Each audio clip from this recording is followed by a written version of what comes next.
Okay. Uh, Good evening, chat. What's up, Marvel? Good evening. Oh boy. Boy, oh boy, oh boy. I am in for it, I imagine, with these chapters.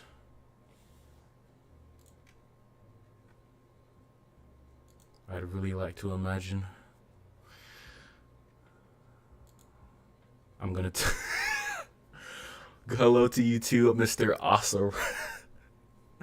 Good to see you, buddy. Oh man. Oh, I just did something. And now my chat is gone. Awesome. Look what you did. Oh, there it is. Your audio is scuffed. Is it actually? You have a little echo going on? Bruh. No.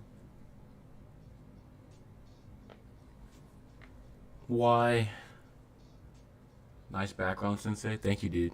Hold on. I'm trying to figure out why I have an echo. Because that usually doesn't happen. I'm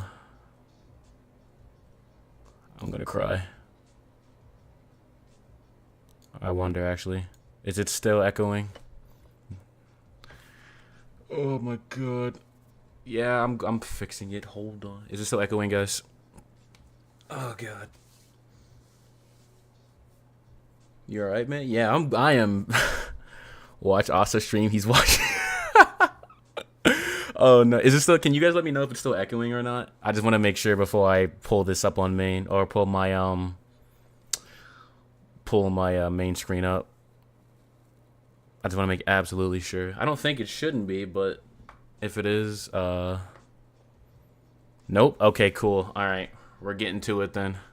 It's better now. Okay, I see. I had an overlap. Good afternoon or evening, chat. Let me just go on the record and say, I had a good day before I read these chapters. Oh my god. It was a fantastic day, guys. Okay, so to nobody's surprise, Mr. Kohei has hold on, let me, because I was reading out my phone. Mr. Kohei has dropped some controversial chapters, so I figured I'd come off the passive observation mode and we read and discuss, because yeah, so let's start with 419, because I'm pretty sure I kind of skimmed through 419. I haven't read 420 yet. Jesus, this like post shower heat is killing me. I have not read 420. I haven't read anything today. I've been busy with Yozakura all day. A very rare occurrence, to be sure. Yeah, I know. Turn it off. Come on, guys. Listen, we gotta get through it, okay? Oh god, it starts with all for one, of course. Okay. Should I just turn off? I'll keep the music going for now. When I get serious, I'll turn the music off. 419 is design, okay? Izuku Midoriya, how dare you destroy my one for all and Yoichi. Now, I didn't peep this at first. I don't know how, but like both of these are just kind of gone now. So I assume that when All for One came up and Deku kind of lost concentration, the Deku guy, just so you know. Oh, what's up, Jay? Okay. Gotcha. Interested in what you think of 420? Yeah, I'll be taking my time with that. I've heard quite a bit of. I've heard people say the translations are better. I've heard people say it still sucks. So we'll go about it as I get there. Let's see here. Yet Tenko's spiritual defeat here in his conscious realm has allowed my consciousness to claw back. I'm gonna tell you now. I'm gonna start the whole conversation with this one panel. Well, let me get through 419 first.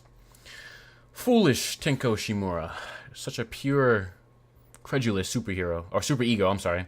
A soft simpleton, unable to relinquish his sternness. My bad, phone ringed. Stenia's life, benefiting from my guidance every step of the way. God. Yeah, amounting to nothing. We see Shigaraki starting to Decay. So I've heard people mention how this is like a symbolic thing, which I also will touch on if that really is the direction we're going here.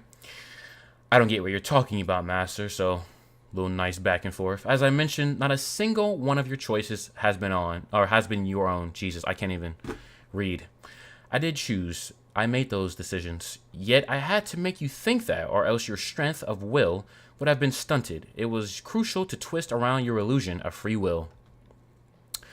Diagoro Banjo, aka Lariat, or Lariat, and in Tayutai? Did I say that right? Tayutai? Or, yeah, aka Smoke Eater. Not a bad hero name. My encounters with those two informed me that stealing back One for All would require a strength of will greater than the wielder's own. While all might have me on the defensive, I conducted my search for a soul who could someday grind away his spiritual fortitude. It was a quest for the most powerful of emotions, one born from the heart's suppression of the ID.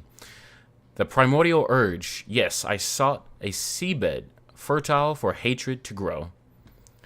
What's there to think about it? These days, heroes never show up to offer aid when they're actually needed. Children need siblings because nobody else will help them out. Yeah, this is crazy, by the way.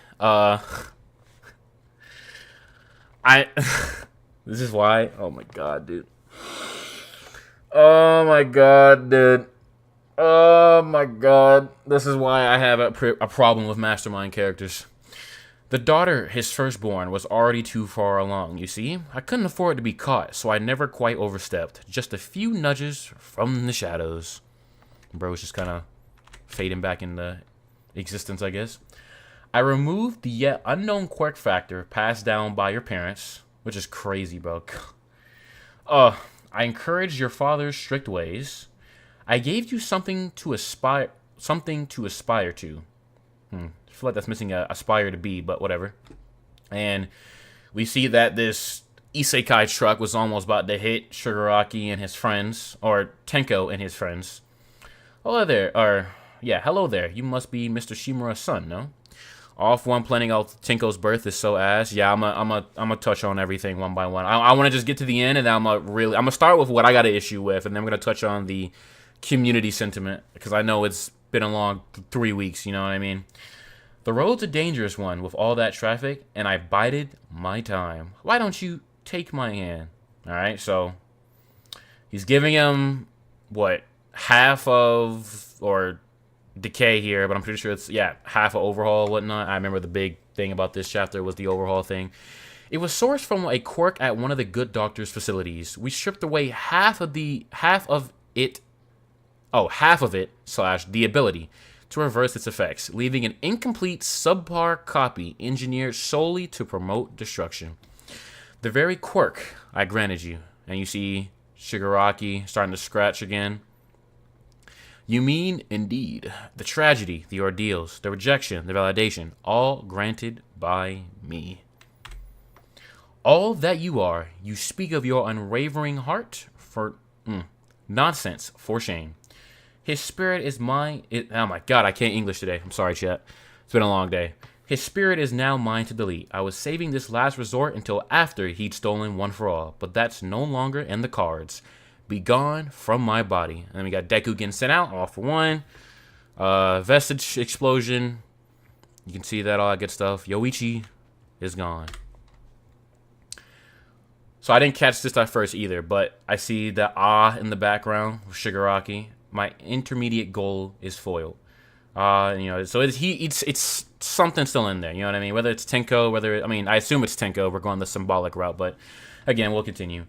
Oh, a lingering note. Be silent. Okay, I do like the mask, because usually it's like Shigaraki's has been on his face this entire time. Now it's kind of on his mouth, so at least we got a cool difference there, I guess. The spiritual damage has taken its toll on the flesh. Decay, his rage, and hatred are no more. So Decay's out of the picture, and I saw a theory mentioned by Bubba that Tenko might be the one to would have been the one to restore Deku's arms, but let's cut, trash it, forget it, not happening. The vessel I spent years searching for and cultivating is ruined. as is my brother. All that remains is, and we got Deku on the ground, all for one. I'll move on to my hollow, immaterial final goal, Jesus. That is to say, the world. Okay? I won't let, and let me see, Deku kind of stumble here. And then the controversial loss of the arms. Fantastic. Thank you, Hori, for this meal that everybody loved. Neither of us emerged unscathed, I see. So Deku is on the ground. Hands. So we always talked about Deku and his arms and all that good stuff. Sadly, he was wrong. Yeah, I know. Oh my god, man. It's funny because on leak night I was praying that that would be kind of like a nice kind of send off, but yeah, he's wrong. Not done yet. So not done yet, or not yet. Loss engenders strength. That's a narrative trope I intend to establish. Such a pitiful end was inevitable for a child with nothing to lose in the first place. Oh, went back. Oh, Cero stocks. Okay, listen, I know everybody probably saw this and rolled their eyes. Hey, listen, I don't know. Heroes Rising, Cero kind of moved me, okay? That's all I'm gonna say. Cero, trivial. Bro, it's so tiny. Negligible enough that Midoriya's presence obscured the warning. Okay. Midoriya needs some saving, pal. Then we got Ojiro. And Sugarman himself. Both throw a tornado tail dance and a sugar knuckle. LMAO. Guys, listen.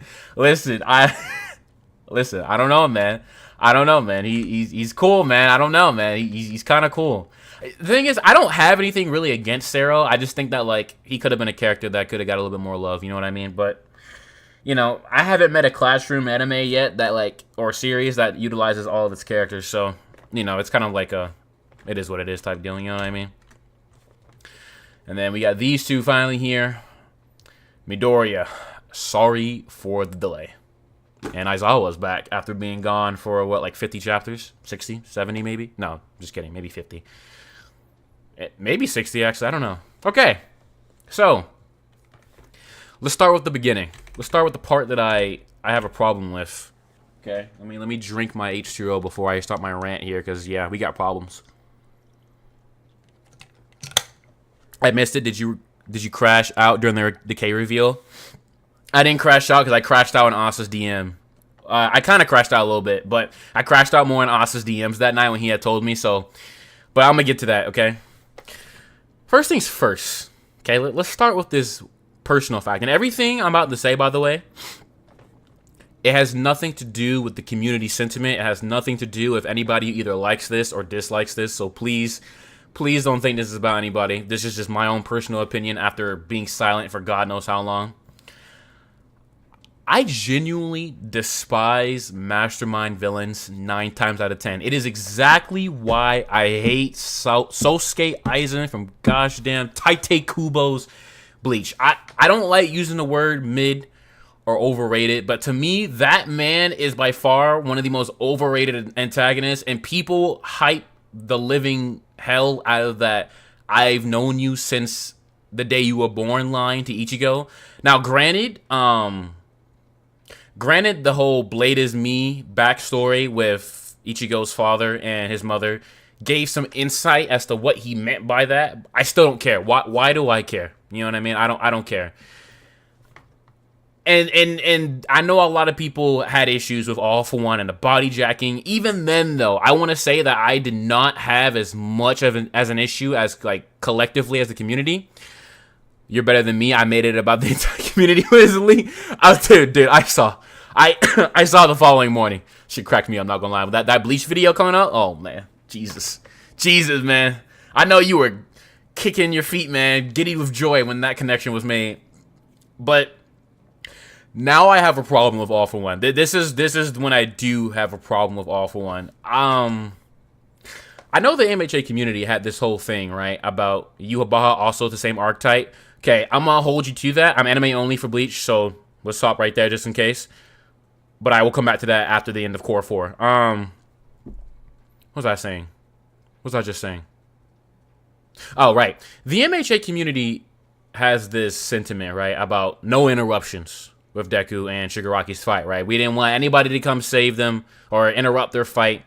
And for the most part, we didn't necessarily get an interruption, right? In terms of the outer world exchange, you know, every blow, every major physical blow that was going on, right, was dealt. You know what I mean? Without anybody trying to intervene, right? And I know people have kind of complications with how we ended up in the Quark realm, the Quark, you know, Vestige realm. I always felt like this fight was going to be one to end up here in the first place. So I personally do not have like a big issue as to how we got here. I wish that All For One did not have to be here though, because what we got last. Let me just like where are we at? What is this? 419, right? What we got last week was incredibly good. This right here is incredibly good. It so good. This acknowledgement, this tender moment between these two characters who cannot back down from their ideals. You know what I mean? This is incredibly good to me. And I wanted it to continue, but at the same time, one could make the argument that this was going a little bit too smooth. You know what I mean? The way Deku kind of got in, forced himself in, and then finally kind of started breaking through to Shigaraki, and you can see like the kind of like whiteness kind of peeling off and all that good stuff. You know what I mean? One could make the argument that it was going too smooth. But even if it was going too smooth, I feel like the fact that Deku went into this fight acknowledging the fact that he doesn't know what he's going to do. Incredibly good. Hey, listen, cut it out, you. The fact that he went into this fight not knowing what he was going to do, it really appealed to me. You know what I mean? I felt like that is interesting because we always have these MCs that go into the fight with us with a plan, with a solution to the problem. You know what I mean? I felt like that was interesting because it spoke to me on the way of Hawks versus Twice, where these two people, they feel they are just and they feel like what they need to do is what they need to do for the sake of others. But they naturally oppose the person right in front of you. You know what I mean? And I really enjoyed just seeing Shigaraki say, I have to be a hero for these people. You know what I mean? That's powerful. And the fact that Twice was also included. I know Twice, Mutual Twice, went crazy over seeing Twice again after 50,000 years. But I thought this was powerful. You know what I mean? I thought that this were going in a very complicated direction because it still didn't exactly give us an answer as to what needed to be done. You know what I mean? But then you got, you know, you start getting this, and it's just like, you know, like, and I hate to say this too, because what I'm about to say, obviously, nobody wants to hear. Nobody's going to want to hear, you know what I mean? But All For One coming back makes sense, not because of some, like, major narrative sense, right? But when Shigaraki had came back, like 50 chapters ago, we never saw what happened to All For One's Vestige. You know what I mean? I assume that just like how Shigaraki kind of surrounded his origin and fingers, you know what I mean? He just suppressed All For One's Vestige at the time. And but it never showed Shigaraki getting rid of it. And I say that to say that, you know, had we seen that and then had Bakugo finished off the real All For One, even if people didn't feel like it was really the greatest thing that Bakugo got All For One finished, you know what I mean? At least we would have known that All For One is done. But this entire time, ever since Deku and Shigaraki's fight came back, I had this feeling in the back of my head. I was like, listen, this is great and all, but the Vestige still is alive. It was never handled. It was never addressed. It was just suppressed. And Tomoe Shigaraki or Tenko Shimura, however you want to name it, oh, my eye, took back over. You know what I mean? So I hate to say it, of course. I don't like that he's back, but I'm not surprised that he's back. I guess that's the thing I should be saying. You know what I mean? I'm really not surprised. This whole body jacking thing has been a tug of war mental battle. And Shigaraki's coming down off the high that was the last 15 chapters, gave All For One the perfect edge, the push back up. You know what I mean? And so, well, I know, just going back to 418 with that. But at the same time, I think we all knew All For One was coming back, considering the All For One. But yeah, and that's what I'm saying. Like I figured that it was coming back at some point. Sadly, still hasn't reacted to his death. I don't think we're gonna get it at this point. I think he just rather acknowledge. I think it's gonna be like a thing he knows and acknowledges, but like, you know, MC not knowing what to do till the end. This is why Aang is the GOAT. True. True. Bro didn't know what to do. He had to go get help from Jesus the turtle to figure it out. You know what I mean? I figured, was hoping Hori forgored about that, but sadly he didn't, low-key. I figured his Vestige died when Bakugo killed the body. You see, I would figure that too, but then, like, we see the other Vestiges, you know what I mean? And, like, they're all physically dead, but they still exist inside of One for All, you know what I mean? And All Might is still alive, and then you got his Ghost Vestige, so it's like, the Vestige realm has clearly been established to where if one form of body doesn't exist, the other one can, so as long as the conditions have been met where one person has inherited said power, you know what I mean? I would have liked, though, for Shigaraki to have dusted him a while back, you know what I mean? And yeah, and on top of that, All For One had duplicated the quirk, and then, you know, that sharing of, you know, I mean, quirk magic, you know what I mean? Even I still kind of need to go back and figure stuff out. Yeah, I'll be honest with you, and this is kind of the problem I have now about the situation, okay? I feel like, and this is just my feelings right now, I could easily backpedal and admit I was wrong and stuff like that, you know what I mean? So what was Bakugo's fight for, if not to kill All For One so Deku doesn't have to deal with him? Yeah, that's what I took it, that's what I took it as. We're here to support, came from Asa. Oh, thank you, Asa. Asa says you smell, by the way. We're coming to save you, Asa raid. Oh, thank you, Asa crew. I appreciate the raid, Asa. I owe you one, buddy. Asa, hey. We are here from Asa's stream. Asa Gang for here. Appreciate you guys coming by. So, what's up? Oh, Ozzy, what's up, buddy? It's been a while. Asa said you need help to shit on MHA. Asa, if you're here, I'm gonna kill you. Leaks tonight. Hello, Availing. It's good to see you. You guys are just in time, actually. We're getting to the nick of things. The haters have arrived. Oh, my favorite people. Holy shit, I'm up to 79 people now. Damn, let me lock in. It's time to save you from this hell. Shiggy should have killed All For One in the prison, with All For One using the whole, if you strike me down, I'll be more powerful than you realize. Yeah, I really wish that was the case, to be honest with you. Bakugo being useless is a serious staple, unfortunately. Whoa, not too much on Bakugo, all right? He put All For One down, all right? Come on. Let's give him some credit. Hi, Sensei. We came from Asarath HS to support you through these trying times. Bunch of degenerates in chat. Someone in chat told me you went live and we're about to read the chapters before I did, so I had to log in. Thank you, buddy. I appreciate it. Let us hate. Yeah, okay, so you guys are just in time. I really don't care. The reason why I hate mastermind villains, okay? The reason why I hate mastermind villains is because authors do not know when to pull back on how far their reach needs to be. You know what I mean? I didn't need this, but yet I know you can also make the argument. He been put All For One down. Hey, listen. Is he dead or not, Naya? Is he dead or not? That's all I need to know. Yes or no? Hey, that's all I need to know. But authors don't know when to pull back on this whole mastermind thing. You know what I mean? And it goes so far deep into the character's origin, then we start having conversations about agency and stuff like that. You know what I mean? And because of that, now we're in this situation. And of course, you know, you can make the argument that nobody in the Shimura household had a quirk like Decay. So, you know, to a degree, I want to, you know, unfortunately, I know you guys are going to kill me, but Vocal Pineapple had a point when he said that, you know, this ain't natural for Shigaraki to have Decay. Would it have been cool for it to have been like some natural born disaster class quirk? Knowing that there's all sorts of like mutations and stuff like that with quirks, absolutely. But again, it didn't make sense that, you know, Shigaraki would have been, you know, just had Decay. You know, it just had its own implications of either it was either mutated or it was either given. You know what I mean? So let me tap in on Discord. Oh my god. No way. No way. Oh my god.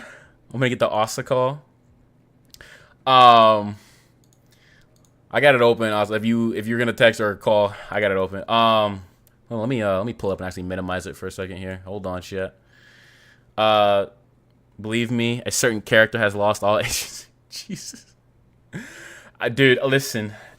But see, okay, here's the thing, Shat. Here's the thing. Okay, listen. I know we talk about agency, but is it right to say that Shigaraki has no agency? Okay, hold on.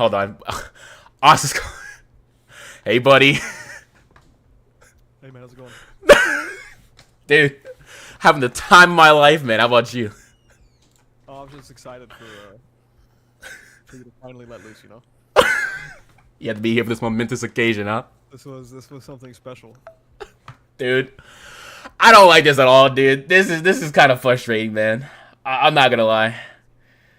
And I hate to say that, but dude, I'm just personally not a fan of this type of stuff. We can barely hear Asa. Okay, hold on. Okay, speak to me, Asa. Hello.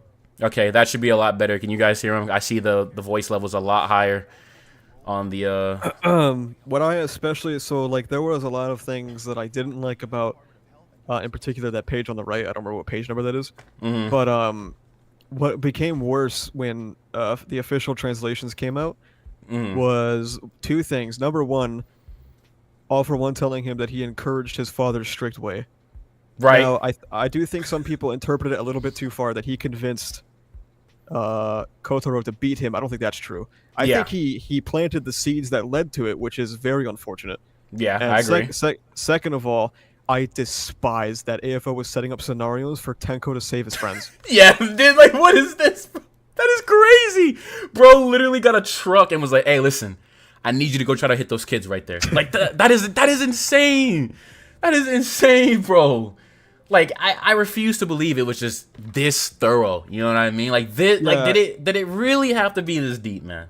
Not even Tenko's heroic ambition could be his own. Yeah, unfortunately, and that to me really sucks, because I felt like a lot of the reason why we felt bad for Tenko was, you know, when he snuck into his father's office with his sister and saw that picture. You know, that little stuff we saw inspired them both. You know what I mean? But now it's like that's partially not even fully his, and I mean it's really not. You know what I mean? To a high extent, it's really not his. It's artificial. You know what I mean? Yeah, and we can all admit that it's very silly, the idea of AFO sitting in the cuck chair, right? Like, that's crazy. Dude, dude, this is crazy. This is wild. This is actually wild. And like bro couldn't even decide to hit. You know, can decide to smash without another man telling him. That is crazy. That is actually crazy. Like, and this is why I say I genuinely have a problem with mastermind villains, man. I just, they always go too far, and I really wish that Shigaraki was the ploy that got away from the leash. You know what I mean? And just took off and did his own thing. You know what I mean? Also, why didn't Hannah become a candidate if she was just 2 years older? Man, I guess, like, young Hannah was just too big-brained, you know what I mean? I whatever All For One's reasoning for that, I mean, you know, but, you know, He don't know. Yeah. Sensei froze. Dude. Dude, this is actually so rough, bro. Sensei, we are all waiting for you in the hater side. It's probably coming with 420, don't worry. Kotaro, I hear missionary is all the rage these days. Dude. So then, yeah, I mean, yeah, I'm not a fan. Again, I have nothing against anybody who likes it. If you like it, fantastic. All right, buddy. Buddy. Dude, listen. Keep it hater. Have one night, dog. Okay. All right. The hating's coming out, guys. The hating's coming out, okay? Yeah, and then, okay, let's talk about it. Oh, my God. Next page, dude. Come on. I'm gonna walk out of my chair, bro. No, okay, go back to overhaul. Oh, my God. Oh, overhaul, bro? Oh, my God. Okay. We didn't need this. I refuse to believe we needed this. Why? Help me understand, Austin. Why do we need this? Why? Dude, I don't care, man. Like, who cares? Okay. Fuck. What I liked about this, what I liked about Shigaraki and Overhaul when they first initially met, right, was the fact that it was two villain groups who clearly didn't like each other, and Shigaraki used that opportunity to take an enemy down a peg. You know what I mean? He was establishing the dominance in the villain hierarchy. You know what I mean? But this whole it's like overall. It's basically saying like overhaul Loki made Shigaraki, which is crazy because it's like, you know, and then like how will we can split quirk. I mean, look, copying was already enough. You know what I mean? We still don't even know how copying is. We've never seen like the Doctor show like a picture of like a DNA coil of like a quirk factor. You know what I mean? And you know, just something that helps try to ease the idea of quirks being copied. But now we can split them in half, which is crazy to me. You know, like how are we doing that? You know what I mean? I really wish that. No, just no. I don't care. I don't care. I don't care. Chisaki, the whole orphanage stuff was fine with Dabi. It was fucked up. It was a nice shot at Endeavor. I liked how it affected Endeavor, but this. What I liked about the Dabi, so I was initially very skeptical when it was first coming out about the concept of AFO being involved in the Todoroki family stuff to begin with, right? Right. But the fact that Dabi's entire thing was that he rejected AFO's hand and he was something that not even AFO could control, I like that. I think that was right. Cool. It was the ploy that got away from the leash. Yeah. You know what I mean? And we saw what became of that. Even if he ended up coming back to the League of Villains and being involved with AFO in some, you know, lightweight way, he still got initially away from the leash and became his own person with his own, I'm going to do this to expose my family. And it led to one of the greatest chapters in the series. You know what I mean? What's crazy to me is that the Overhaul arc was largely dependent on Mirio and Deku, and then Shigaraki and Overhaul being narrative foils for each other. Right. What's so weird is that Mirio was completely removed from the story, and then Chisaki was way too ingrained in the story. It's kind of like a weird thing where Shigaraki and Overhaul that were once foils are no longer foils. Mm-hmm. They're now like absurdly linked together in their history. Right. And I really didn't want that. I genuinely want it to be. I feel like somebody said this on Twitter. They said that like everything being so connected and intertwined takes away from how big the world of MHA is. That's what I've been saying, man. And I agree because you know you had like the when we talk about like villain groups, right? The the Liberation Front or the what's Redestro's group original name? The Metal Liberation Army? Yeah, the Metal Liberation Army was his own thing. Right, you had the Shie Hasaikai, and then you had the League of Villains. You know what I mean? Those three things in a triangle, all poking fun at each other. You know what I mean? I enjoy, inner villain conflict is good. It shows that even if you are a villain, not everybody's on the same page. And if you got to take somebody down a peg, you do that to establish. You know what I mean? What who is the top dog around here? You know, MLA. Thank you, Bubba. And and I just feel like. Hey, my bad, Bubba. Fuck you, Bubba. It sucks, man. I really don't care for Chisaki and Shigaraki to be this intertwined. I felt like it just like why? You know what I mean? Like again, stripping half a quirk is crazy to me. Because how do you even do that, bro? Like what did the Doctor cut? What did he cut? What neuron did he cut down to strip a quirk? You know what I mean? Like I don't know. It's been something I've been talking about for a while. My previous example for quite some time was that you don't need things like, Getten being a Himura. You don't need that. That doesn't exist. And then it happened. So the world got a little smaller then. Right. And now, like you said, the League of Villains consumed the MLA, which would be cool if that was ever expanded upon ever again. The Shie Hasaikai basically doesn't exist anymore. And then Shigaraki and Overhaul got arbitrarily linked together. Compress got linked to an old-timey villain for no reason and then never appeared again. That's right. And people still have hopes for Compress 2 to do something, bro. Oh, man. Everyone knows everyone, and everyone is related to everyone. And that is the problem. When we talk about origin, you know what I mean? When you look at Bakugo's origin, Deku's origin, and Todoroki's origin, there are three origins from three different perspectives and parts of the world. One from the one that was born with everything, one from the one that was born with essentially a initially thought of cursed quirk, with the family abuse for Todoroki, and one born with nothing. You know what I mean? And that's what makes the world feel so big when everybody is not born equal. But when you start connecting people, even if they are born unequal, it still kind of minimizes a lot of that larger impact on the narrative. You know what I mean? And I know you and I have talked about this before, but like the biggest thing connecting Deku and Shigaraki as characters is their shared origin of having nothing. Right. Until obviously one day Shigaraki got something, that was a big fucking issue. Obviously, we can Yeah. say.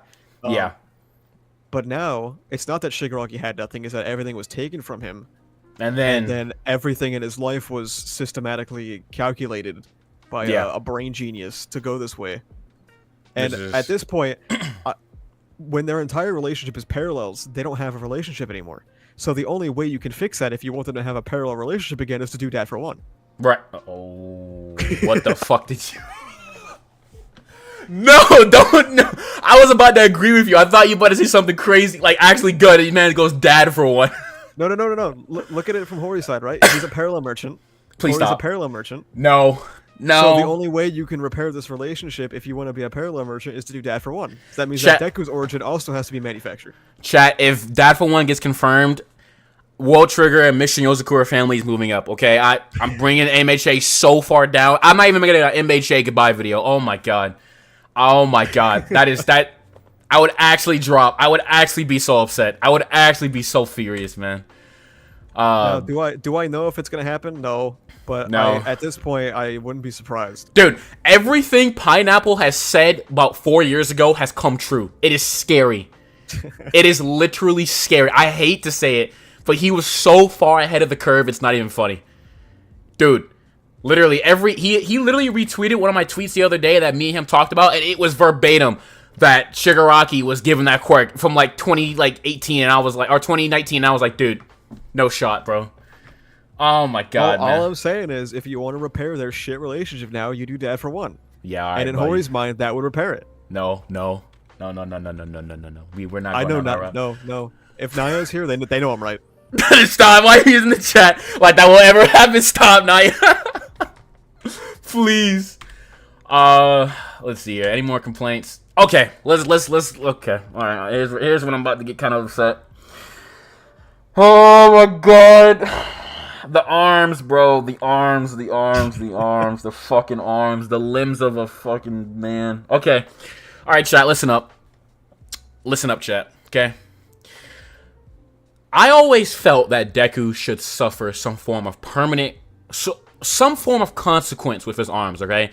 I know people were locked in on the arms plotline in Season 2, right? We came back to a more intense version of it with Season 3 when the doctor's saying if you keep going, you know, or, I'm sorry, was that Season 2 of Full Calendar? Yeah, Season 2, I'm sorry. And then we came back with it with Season 3 when he fought Muscular, you know what I mean, again.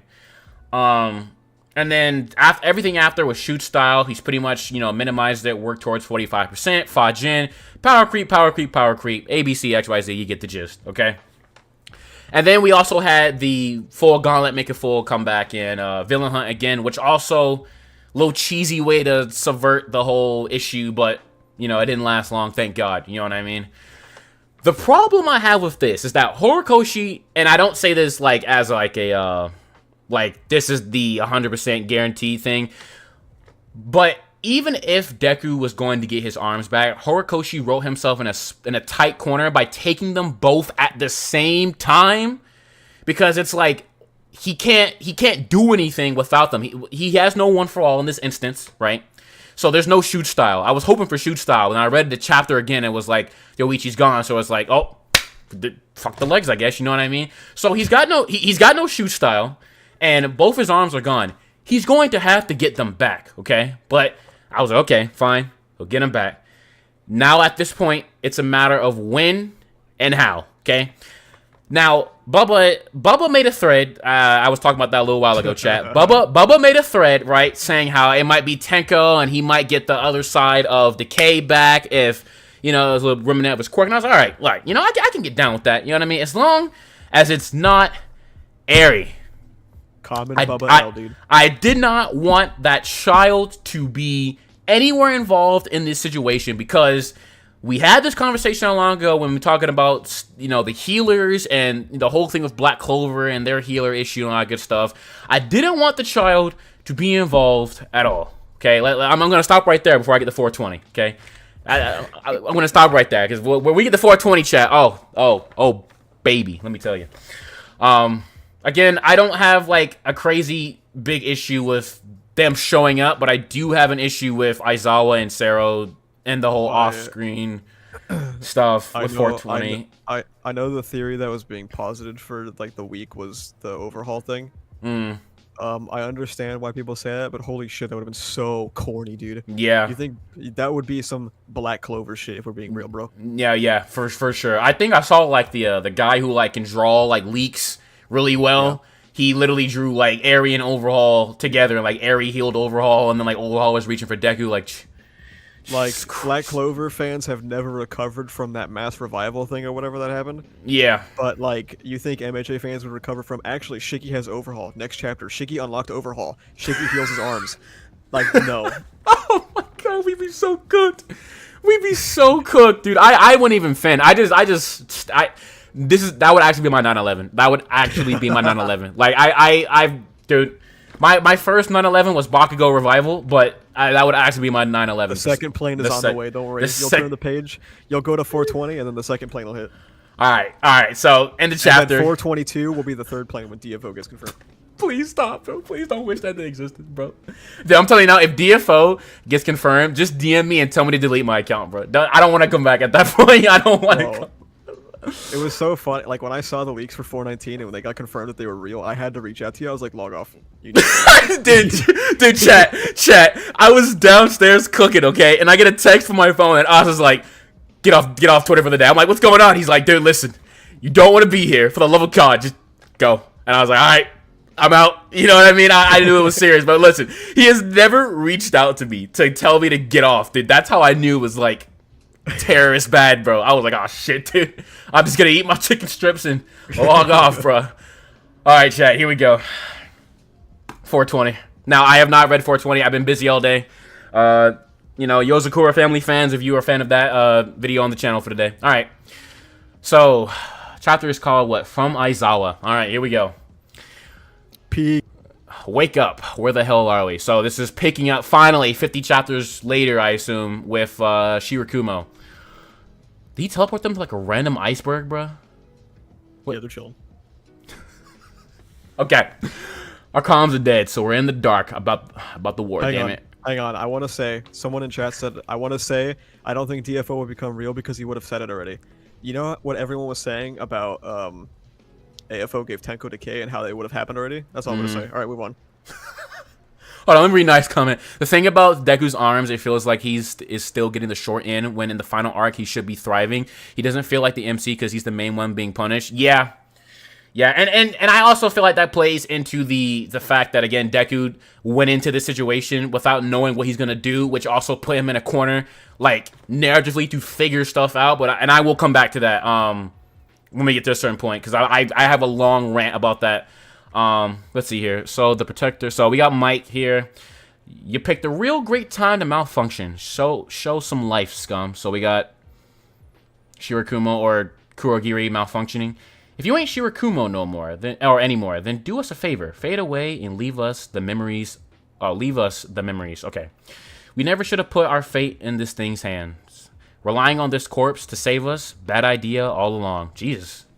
Bro is ripping into him. My God, he can't even fight back. Okay. I see tears. Nuh-uh. I'm a manly man. Yeah, Caleb? Yeah? Manly man? Are we serious? Oh, Jesus. The corny. That's okay. That's corny, bro. That's actually corny. Jesus.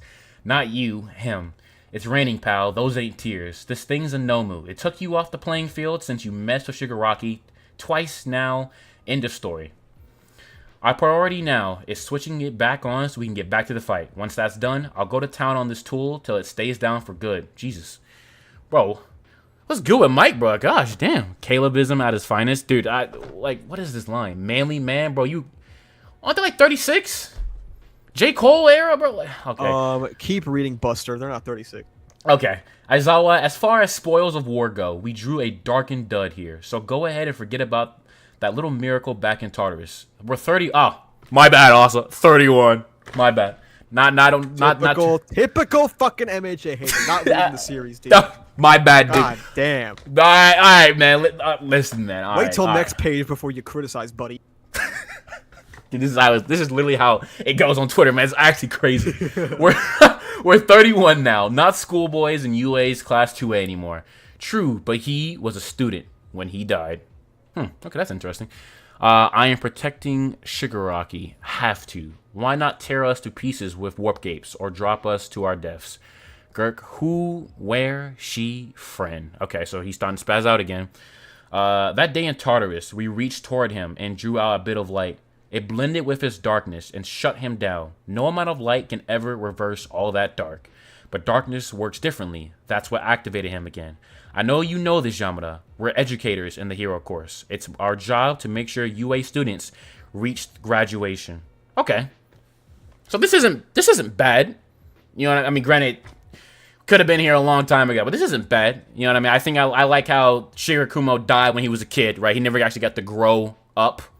You know what I mean? I think that's kind of a cool parallel of those who did get to grow up still making sure their friend can kind of finish even in death. So this minus the Calebism is not bad. This is not bad. Can we have a quick timeout? Can you mod me in chat real quick for no particular reason? Okay. How do I do that? I think if you click on my name, you might be able to make me a moderator. Okay. Let's see here. Type in chat real quick. So I can pull that up. Oh, there we go. Okay. Come on. You won't let me do it. It's not letting me do it, bro. Yeah, it's actually not. I'll just time out Bubba in Discord instead then. Okay, that works. Yeah, it's not letting me do it. I'm using like Streamlabs, so I don't know if that has something to do with it. You're using Streamlabs. I am. I know, right? It's kind of fancy. Man said Streamlabs. Jesus. Let's see here. All right.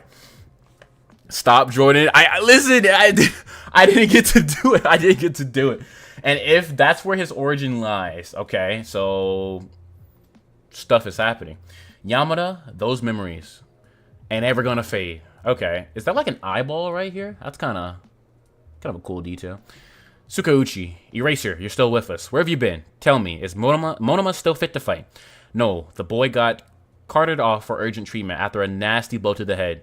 Got it. In that case, give me an update on each theater of battle. Plus all available personnel and their exact coordinates. Coordinates? Why? Oh, right then. All right. It's over, man. Oh, no. No. Okay, he's back at UA. Eraserhead, how did you come to be here? We managed to make use of Kurogiri. He and Mike are on standby outside the grounds. Gather up the heroes assigned to this evacuation and protection mission, leaving behind only the ones best suited for defense. Kurogiri, you say. I thought he could not be won over. There's no telling how long our hold on him will last, so get moving. Okay, you're offering a quick trip to the front lines. I'm in. Take me with you. Wait, really? He's coming back out of retirement? Actually? How do you feel about Kurogiri being resolved in 5 pages? He was off screen for like a year, wasn't he? Yeah, I think so actually. And dude, I don't understand why Hori pulled away so freaking long. And this is another problem I have too. The longer we stood far away from this plot line, the more I knew it was gonna get shoved. You know what I mean? Trying to like throw these two, like the Sero stuff and the Aizawa stuff, at the end of Deku, and at the climax of the series would have been like throwing a wet blanket over like a ginormous pile of gas. You know what I mean? Like it would have sucked. You know what I mean? Less pages than Aoyama, by the way. Please don't tell me that. Don't. It's true. Bubba knows his shit. All right, now bro. I gotta time you out for that, Bubba. No, I'm just kidding. No, you can't. It's fine. Come to the main entrance. Hold on. Same here. I'm kind of a nobody, but I'm still a hero. Let me fight. So I understand that this is Horikoshi's Barrage character, I believe. According to the protagonist. Okay. Which is cool. It's kind of like when Denji got thrown into PLW. Cool. You know what I mean? I think it's always kind of cool to see like authors put their failures in their success. That's fine. Fine. Come to the main entrance. This is the guy who didn't want Deku to come back in initially, the UA. Hey, could you give this to a hero who's hurt? Sure, thank you. Okay, All Might shirt. Okay. And a bunch of civilians are offering all sorts of things. All right, so again, continuing the adjustments people were starting to kind of come into from Villain Hunt about how Starfish guy or Starhead guy, when he talked about how everybody cannot be a spectator, right? You got to do something. You know, being a spectator is just, it's not gonna cut it no more. You know what I mean? Didn't Aizawa not have comms?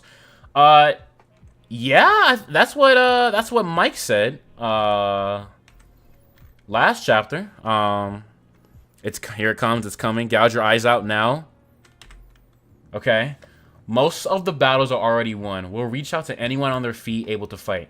Things are still up in the air at the National Takoba Arena, though. The escaped prisoner there is a notorious criminal known for wide-range devastation and battles of attrition. Gashly Ijuji. Okay. Let me tell you right now, this is so unfortunate that this cool-ass character design is wasted. So unfortunate. He looks cool, man. An umbrella? He got one shot and off screen by Class B characters, bro. Like, that is crazy, bro. He looks cool, man. An umbrella? Like, he got the Kyoichiro umbrella and, like, the all black and a mask, bro. Come on. Oh, my God. Wasted designs. But I swear to God, Horikoshi's the only person I know that could equally craft, like, a generational, like, outfit or design and then, like, be like, oh, yeah, that was it for the day, boys. You know what I mean? Like, why? Then there's still Divide and Conquer Phase 3. So, I guess now we're in Phase 3 of the battle. I thought we were in Phase 3 this entire time, but now I guess we're in Phase 3. The arc is just now getting started, buddy. Kill me, bro. All right, so we got a bunch of portals coming through. All right, Infinity War or Endgame style, I should say. Come to have your quirk stolen, have you? Sensei, it's you. Keep still. How long since you lost your arms? Don't know. I'm not sure how much time passed. It's in that subconscious space. Shigaraki had taken over All For One. Okay, true. Back at UA on that floating tome, All For One was boasting about overcoming the resistant Shigaraki and achieving a perfect fusion of the two. When it was Shigaraki's turn, it didn't work that way. All For One got totally swallowed up. He really... Hold on, bro. Hold on. He really was gone. I thought for sure that smashing Tenko's spirit would break both of them. So how was All For One back in action? Okay, wait. Okay, wait. What does this mean? What does this mean? I was under the impression, Jordan. I know you see the left side of the screen. Yo, stop, bro. I'm making my way down. Okay, I'm making my way down. Spending 15 minutes straight on page 10, dude. He doesn't want to go to page 11, bro. Dude, please, man. Dude, okay. You know what? I'll come back to this. I'll come back to the top part because I feel like it's gonna go on forever. Okay, and then.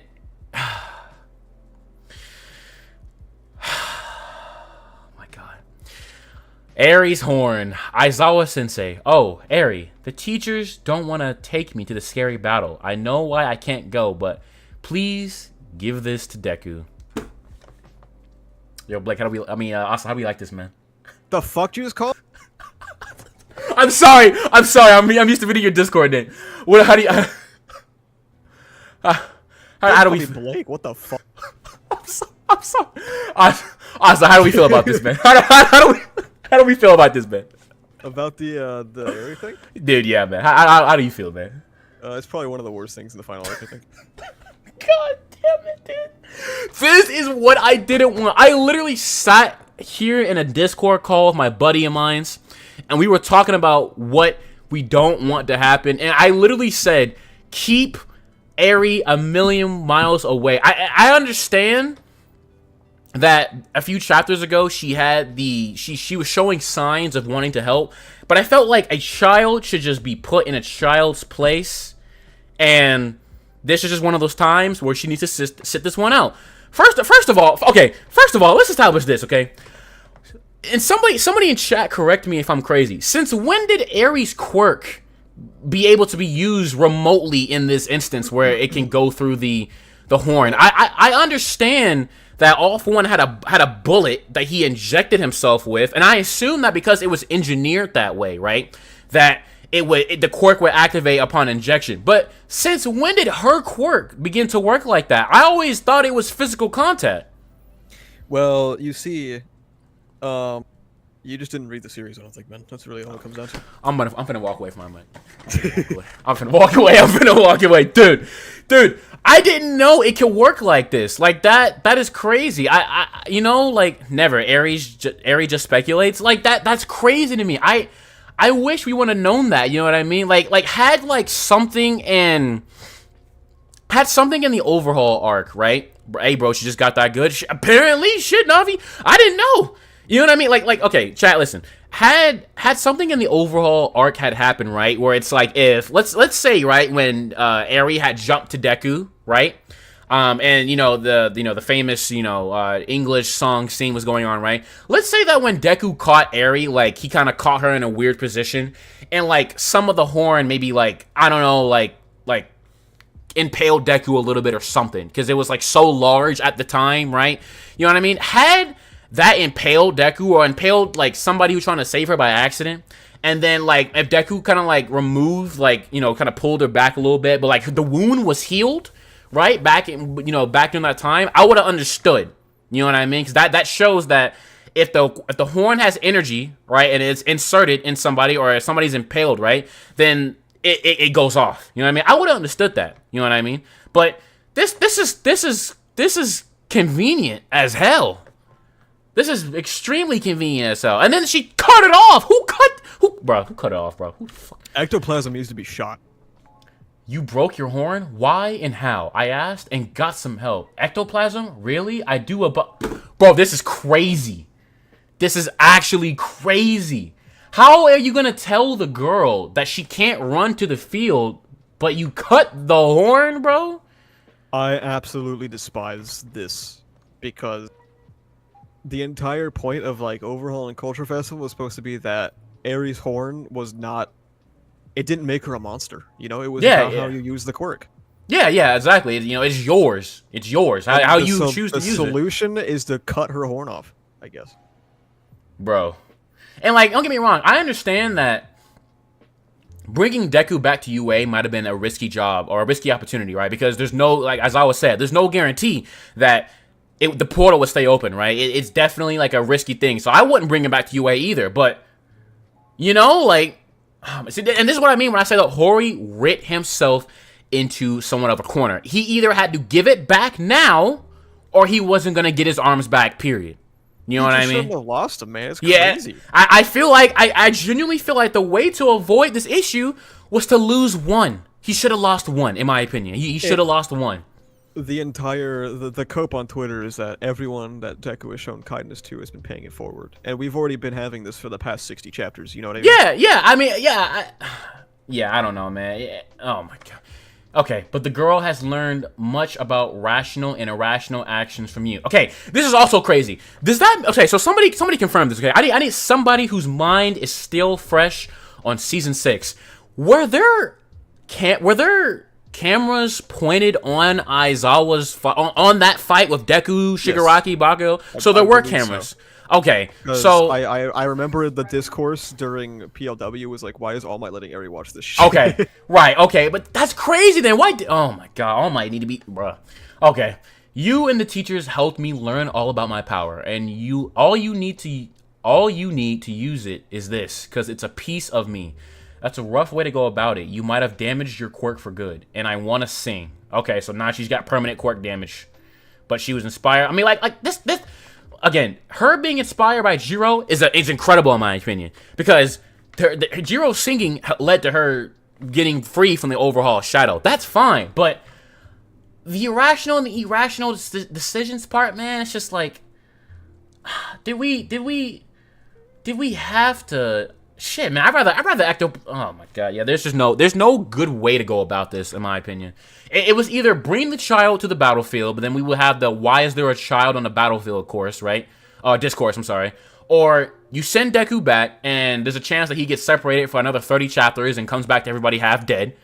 Or you got option C, and this, I think option C is legitimately a decision, because Deku was written, or this situation with Deku's arms was written into a corner. There is no more decay. Tenko is whatever right now. We don't know what's going on with Tenko. You know what I mean? And Deku couldn't just do whatever. You know what I mean? He was going to bleed out if his arms weren't taken care of. You know what I mean? And he still had business. So, I wanted to help All Might and Kachan like this, but I couldn't. Okay. Sensei, Deku and all his friends did all that fun stuff with me. So once this bad day is all over, I want to sing for them. I know that it can't help a lot, but let me fight too. The accumulated energy is lacking to a nearly useless extent. Any target will be rewound slowly, but not by a great amount of time. Still, it might give someone back 2 or 3 minutes, yeah? Okay, so that's how long they've been in the Vestige realm, for about 2 to 3 minutes. Wow. I just don't understand what was the point. I don't either. Like, legitimately, I know it genuinely feels like shock factor. You know what I mean at this point. And again, like, I'm not upset if Deku got his arms back, but there is always a win, there is a how, and there is the execution that connects them both. You know what I mean? And this is literally the next week. You know what I mean? Like, everybody, some people were raving about the fact that his arms were gone last week, and then you come back the following week, and they're coming right back. You know what I mean? Every single person, dude, who was like, "Where are all the no stakes merchants now?" Oh man, that's crazy, bro. I saw people quoting some of the people. Man, I was like, oh man, like that's crazy, man. This is rough, man. This, like, again, I understand that Eri wants to repay the kindness. You know what I mean? I understand that. I understand she wanted to help, and I understand that by helping, she did that. Yeah, I mean, I feel like I thought she was done after Mirio. I really did. Not only did she already save Deku's life in Infinite 100%, yeah, she also gave Mirio his quirk back. Like, yeah, she's chilling. Yeah, I really thought she was done. Quirk Sensei's still both stop. That's a dead man. That's a dead man. All right, that is a dead man. Let's see here. You can't die until you've heard her sing. Okay, all right, Deku. Again, chat, I understand that Eri, you know, this is all about repaying kindness, but again, this is just a written into a corner situation, in my opinion. There's just no way. How many times in the final arc has it felt like that Hori's had to change something because he realized he fucked up? Okay, so I haven't outright said this on Twitter, but there are definitely some times where I feel like he's written himself into a corner, and the only way to get out of it is by some means of, like, convenience. Just a little, not even a little. It doesn't feel like it should have gone the way it should have gone. It feels like this arc started with it too, because the arc is contingent upon Shinso's power up that doesn't make sense with the way his quirk works. Yeah. Yeah, I actually, you know what's funny? I actually remember that discourse. I remember sitting in the dining hall at college in the morning, bro. I was eating, dude. I was so frustrated about this discourse. I remember it like it was yesterday. I was eating my eggs, man, and literally everybody's like, "Can we have not seen Shinso train to get to this point?" You know what I mean? And I actually kind of agree with that. I feel like Shinso should have easily, like, trained with the students that he used to be classed with. And had it been showing, like, him trying to, like, I don't know, evolve his quirk into being something more than just brainwashing, but brainwashing with, like, muscle movement action, you know what I mean? Because it's kind of like involving brainwashing to, like, kind of like mind control a little bit, you know, there's like a little bit in that realm. Writing the retrospective has made me realize that every single fight or event in this arc it hinges upon a contrivance. So the mass fight between everyone versus Shigaraki hinges upon Shigaraki's incompetence, that he can't, like, finish a kill. And Yeah.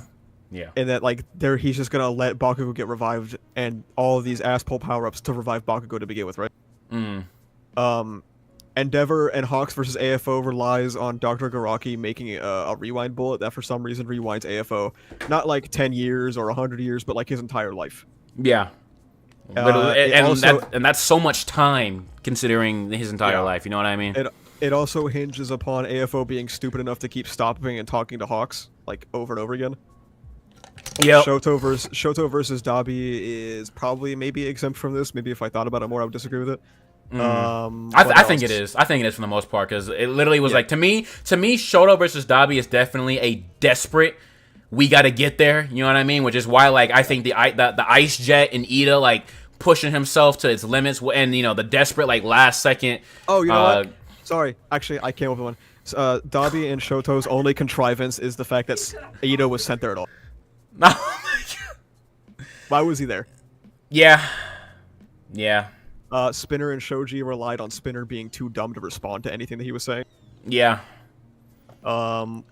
everyone versus Gigantomachia, it hinged on Gigantomachia suddenly having a change of heart and deciding to fight All for One. Mm-hmm. Ochako versus Toga hinges upon Toga's quirk being nerfed suddenly, and also one stab taking her out. Like there just seems to be always that one thing, you know, that one thing that really just allows the situation to play out on a much more smoother hill when it really needs to play out on a more like I don't know, I don't know, man. Like I know what I want to say. You know what I mean? Like I feel like when you look at something like Hawks versus Twice, right? It played out because both sides gave it their all and stuck to their convictions, and they were very grounded in their characters, and the result that came on top was the one who had the stronger conviction to do what needed to be done, you know what I mean? But every situation for the most part has had something to allow a worst case scenario to essentially scrape by, you know what I mean? Like, and I understand, you know, and here's another thing too that I've actually seen recently. I understand that there's arguments, right, that people say that that like MHA, you know, you should not expect MHA from being something that it doesn't want to be, quote unquote, you know what I mean? But I want people to realize something, okay? If we can get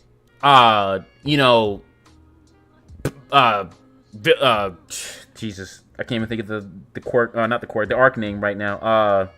If we can get My Villain Academia, you know what I mean? If we can get stuff like that, if we can get, everything with season 3 from Deku almost dying to save a child's life and All Might's, farewell, you know what I mean? If we can get people like Stain, who is literally like a vigilante going off to do his own thing because he doesn't agree with the societal structure with heroes doing things for fame and money. If we can get those gritty, grounded, powerful, impactful, emotional moments that grip us into MHA, and it does not shy away from getting dirty when it needs to, because it shows once again that this is not a fair world, and unfairness will seep its way through every moment it can, whether through it be injury, whether it through be character origin and the tragedy that people experience.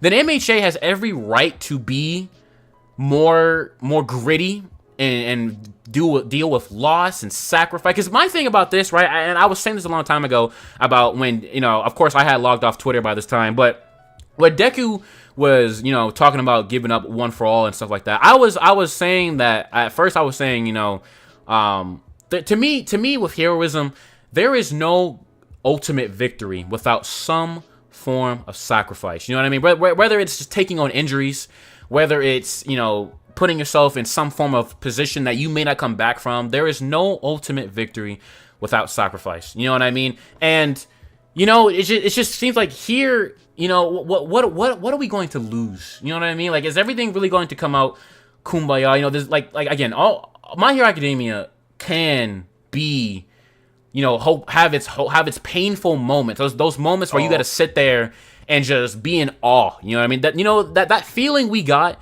when we saw Eri jump for Deku. It was a feeling that feeling we got, and I know people are gonna get pissed off when I say this, but that feeling we got when you watch Heroes Rising finale for the first time, where you sit there. Hold on. Hey, you cut that up. When you sit there in awe, you know what I mean, and you're glued to the screen, right? And you don't want to speak because you're just in awe and witness at what is transpiring on the screen. MHA has the ability to do these things. I feel like saying MHA is, you should not think that MHA is MHA should not be something that it shouldn't be. I feel like it's downplaying what Hori is clearly capable of. He is clearly capable of doing this. You know what I mean? Multiple instances have proven that he is capable of doing this. Are you talking specifically about the people who said that her rewinding his arms is fine because it's a hopeful series?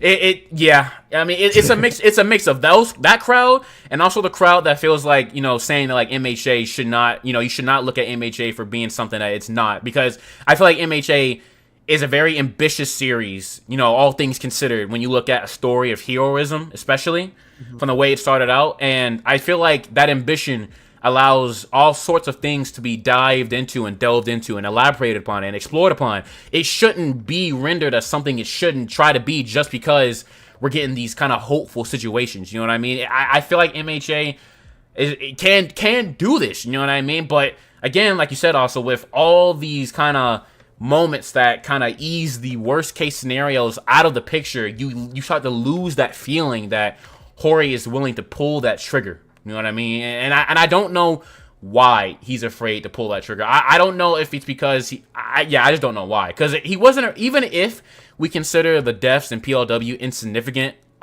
people still died. You know what I mean? The Hero Society died that day, symbolically and literally. People died that day. You know what I mean? And I know we don't necessarily have the greatest connections to these characters. You know what I mean? You know, granted, Midnight was the most significant person on that list, but it doesn't change the fact that people did lose their lives. You know what I mean? And I understand that a lot of this right now is more so kids fighting, but like I said, there is no greatest victory without sacrifice. You know what I mean? You can't pull back on the lever when this is the final act. You know what I mean? The prime example of that is Deku's right arm, right? Yeah. Deku's right arm is carved by the things he had to do to save the people he cared about. Right, exactly. And I felt like by everybody else trying to keep pace with him, you know what? That's actually a huge thing.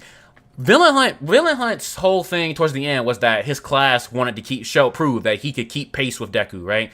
I feel like if Horikoshi was going to say and make sure that people see that Class 1A is going to do everything in their power to keep pace with them, then they need to become victims of what it means to keep pace with this kid. And that might be injuries, that might be, you know, whatever. You know what I mean? I'm not saying a kid has to die. I don't think a kid needed to die. But injuries, some scar, some remnant of battle, you know what I mean? You shouldn't have the luxury to get away with keeping up with the main character who has suffered so much injury. Why does it have to be just Deku who has suffered so much injury? Now, of course, we know we got Bakugo. You know what I mean? We got Bakugo and hit, and yeah, yeah, and he came back with the jart. You know what I mean? The lack of consequences is also reflected in All Might coming back into the fight, even without One for All. Yeah, and that too, because like I don't know, man. Like I'm okay. Okay, I'm okay with Iron Might because All Might didn't die, okay? But even then, I felt like there should have been more. You know what I mean? Like, the whole, again, like, you know, like Asa was saying, there's something in these battles that always prevents it. And for All Might versus All For One, it was All For One's anger kind of lock it on to All Might. And he was using that anger to, you know, that anger was throwing All For One off his usual calm game. Because All For One, look, whether you hate All For One or not, All For One got that dog in him when he's calm. You know what I mean? When he's calm and doing what he do, he's usually at like a battle excellence of his best. You know what I mean? Jiro lost his ear buddy. Yo, Bubba, so help me. Yo, everybody. Maimed. That's not how that works, man. Everybody in Asa server, please send Bubba a gif of Sue, please. Thank you. So yeah, you know, I don't know, but here we go. We were all feeling the same way. I bet we got Gang Orca coming through, some other heroes coming through. Like, we were down for the count, yeah? Then we heard about Midoriya busting his butt out here. So we got our own butts into gear. We got Momo, Mineta, Koda, Shoji, Kaminari fighting for his life with his last brain cells. And All For One menacingly. End of chapter. Gas. Okay, so... for fuck's sakes, man. Where do I even... I talked about the rewind. I mean, yeah, look, dude. Like, listen. I don't listen. I don't even know what to say, dude. I don't even know what to say. I don't hate the fact that people are showing up now, at least, because this is no longer a Shigaraki and Deku thing again. We are once again back at All For One, and Deku. This is clearly too much for Deku to handle on his own. You know what I mean? I don't mind it now. But let me tell y'all something, okay? If Horikoshi is going to bring it now, so this is a 10 out of 10 chapter. Yeah, Navi, listen, look at me. No, this is anything but a 10 out of 10 chapter. I mean, like I said, there's some things that look. I like the Aizawa stuff. Even though, okay, let's start with there. Let's start with complaints. Let me complain. Gosh damn it, let me complain. This being shoved in like 3 to 4 panels most is crazy. He's been gone for a year, people. Why did we never pull away before we got to Deku's fight? Why did we never pull away? I don't think you got it, to be honest with you. I'm gonna hurt you, dude. Why do I feel? Let me tell you what I felt like, okay? When Aizawa and Mike at first went away, I felt like the following chapter should have been some of this, and then it should have also been going to Sero's area for a little while too, and then pull away. I don't know why this was delayed so much, and I don't know if it's because Hori and that whole Light of Hope comment, or the whole comment with Sero having a good moment. I don't know if Hori basically banked it to where he knew Sero was gonna come towards the end, and because of that, he decided to just place his stuff at the end. But I felt like we should have got these a lot earlier. But they were like but Hori just went from critical point to critical point to critical point to critical point, and he just like kind of just like put these two towards the end. I understand if you wanted these characters to show up at the end now. That's okay. But this long and this quick is just, I would have liked to have like a little bit more. You know what I mean? Just in between now and then. So, that's first off. Second off, I mean, I already said everything I can about Eri. I mean, it's what's done is done. You know what I mean? What's done is done, chat. Yeah, I mean, you know, Momo looks cool. I like the black hair. You know, she's cool, I guess. Oh, you love this chapter. You're gassing it, dude. Dude, stop, man. This is actually so... Okay, look, chat, listen. This from this point on... Okay, first, let's just establish, where do we even go from here, okay? Because there's no one for all of Deku. I assume that we need to make our way back into the Vestige realm at some point. People keep saying that he still has stockpile, and I don't know why people are saying that. Stockpile? I thought stockpile will be gone with Yoichi. You know what I mean? Yeah, because people say that transfer is Yoichi's quirk, which is true, but the entire thing is that stockpile and transfer merge combined. Yeah. So if there's no Yoichi, then there should be no stockpile. Yeah, I agree.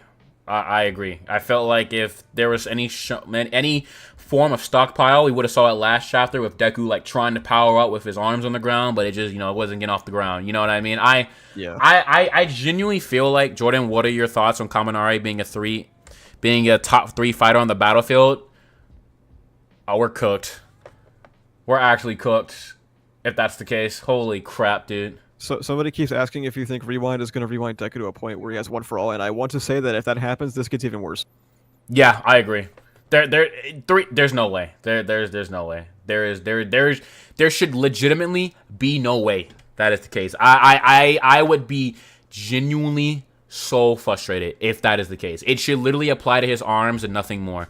Deku has a hidden quirk that activates when he loses a borrow quirk.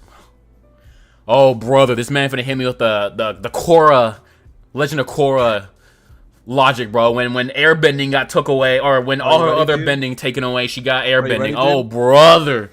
Oh, brother. This guy stinks. Oh, my God. 421 DFO, bro. Here it comes. I bet you $20 that's not happening. That's real mean. Dude, I hope that is not happening, bro. Please, for the love of God. Oh my God, bro. One thing at a time. One cucking at a time, bro. Please, man. If DFO happens before the series ends, will you apologize to me? Yes, I will make a public apology. You don't have to go that far. You can just say it in private. It's fine. Man, I want that private self-validation. Dude, oh my God, dude. I don't know, man. There's a break for a reason. Are we on break this week? Or next week? Yeah, there's a break. Oh, okay. Oh, let me tell you something, chat. This right here better be the most desperate battle of attrition I have ever seen in fiction, okay?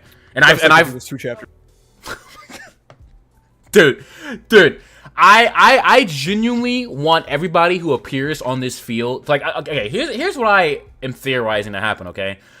I think that Deku might have a Vestige at this point. Hypothetically speaking, I don't see how he doesn't get into the realm again without some form of Vestige, right? You need a Vestige to reach that point again, right? And when we talked about 305, right? When we talk about how, we go back to chapter 305, right? And one of the things the One for All successors explained was that the reason why All Might's Vestige was in the realm was because he fully made the quirk his own. It became his own quirk. I feel like with Deku having potentially mastered One for All's extra powers, right? It might have accelerated that pace. You know what I mean? And the constant communication he's had with all the users, it may have accelerated it. So I want to believe. Yes. I have a question. Okay. What's the question, buddy? How come there was no overhaul Vestige in Shigaraki? Wait. Wait, would it work like that? Oh my god, wait. I guess it. No. Also, rather. No. There's no way, right? It would. No, actually, you got it, bro. Wait.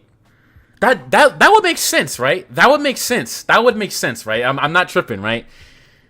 Because here's the thing. If you want me to believe that because he modified the quirk there is no Vestige, then AFO should have modified every single quirk he ever took to never risk having quirk rebellions or quirks not like, because apparently Vestiges can just say no and their quirk can't be used, like what's happening right now with Shigaraki. Wouldn't it be half a Vestige? Somebody says in chat. Could that be a reason why? Because it's half. Well, wouldn't we still see something? Because like the thing is, you have access to the Vestige realm as long as you have some way to interact with it, right? Yeah. So like AFO and One for All can always interact with it because they mingle with other quirks. That makes sense. If you have a second quirk, therefore, like if you have a second quirk, you should be able to interact with the Vestige, right? Mm-hmm. Oh man, yeah. I guess it was just cut out for reveal reasons at that point. Wait, what about the stockpile quirk Vestige? We accepted many moons ago that guy just does not exist. He is not real. I wouldn't be surprised.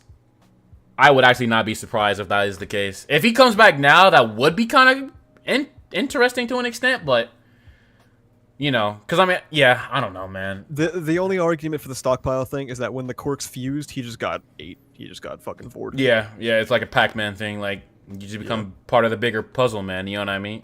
We actually saw overhaul in 417. Yo, Bubba.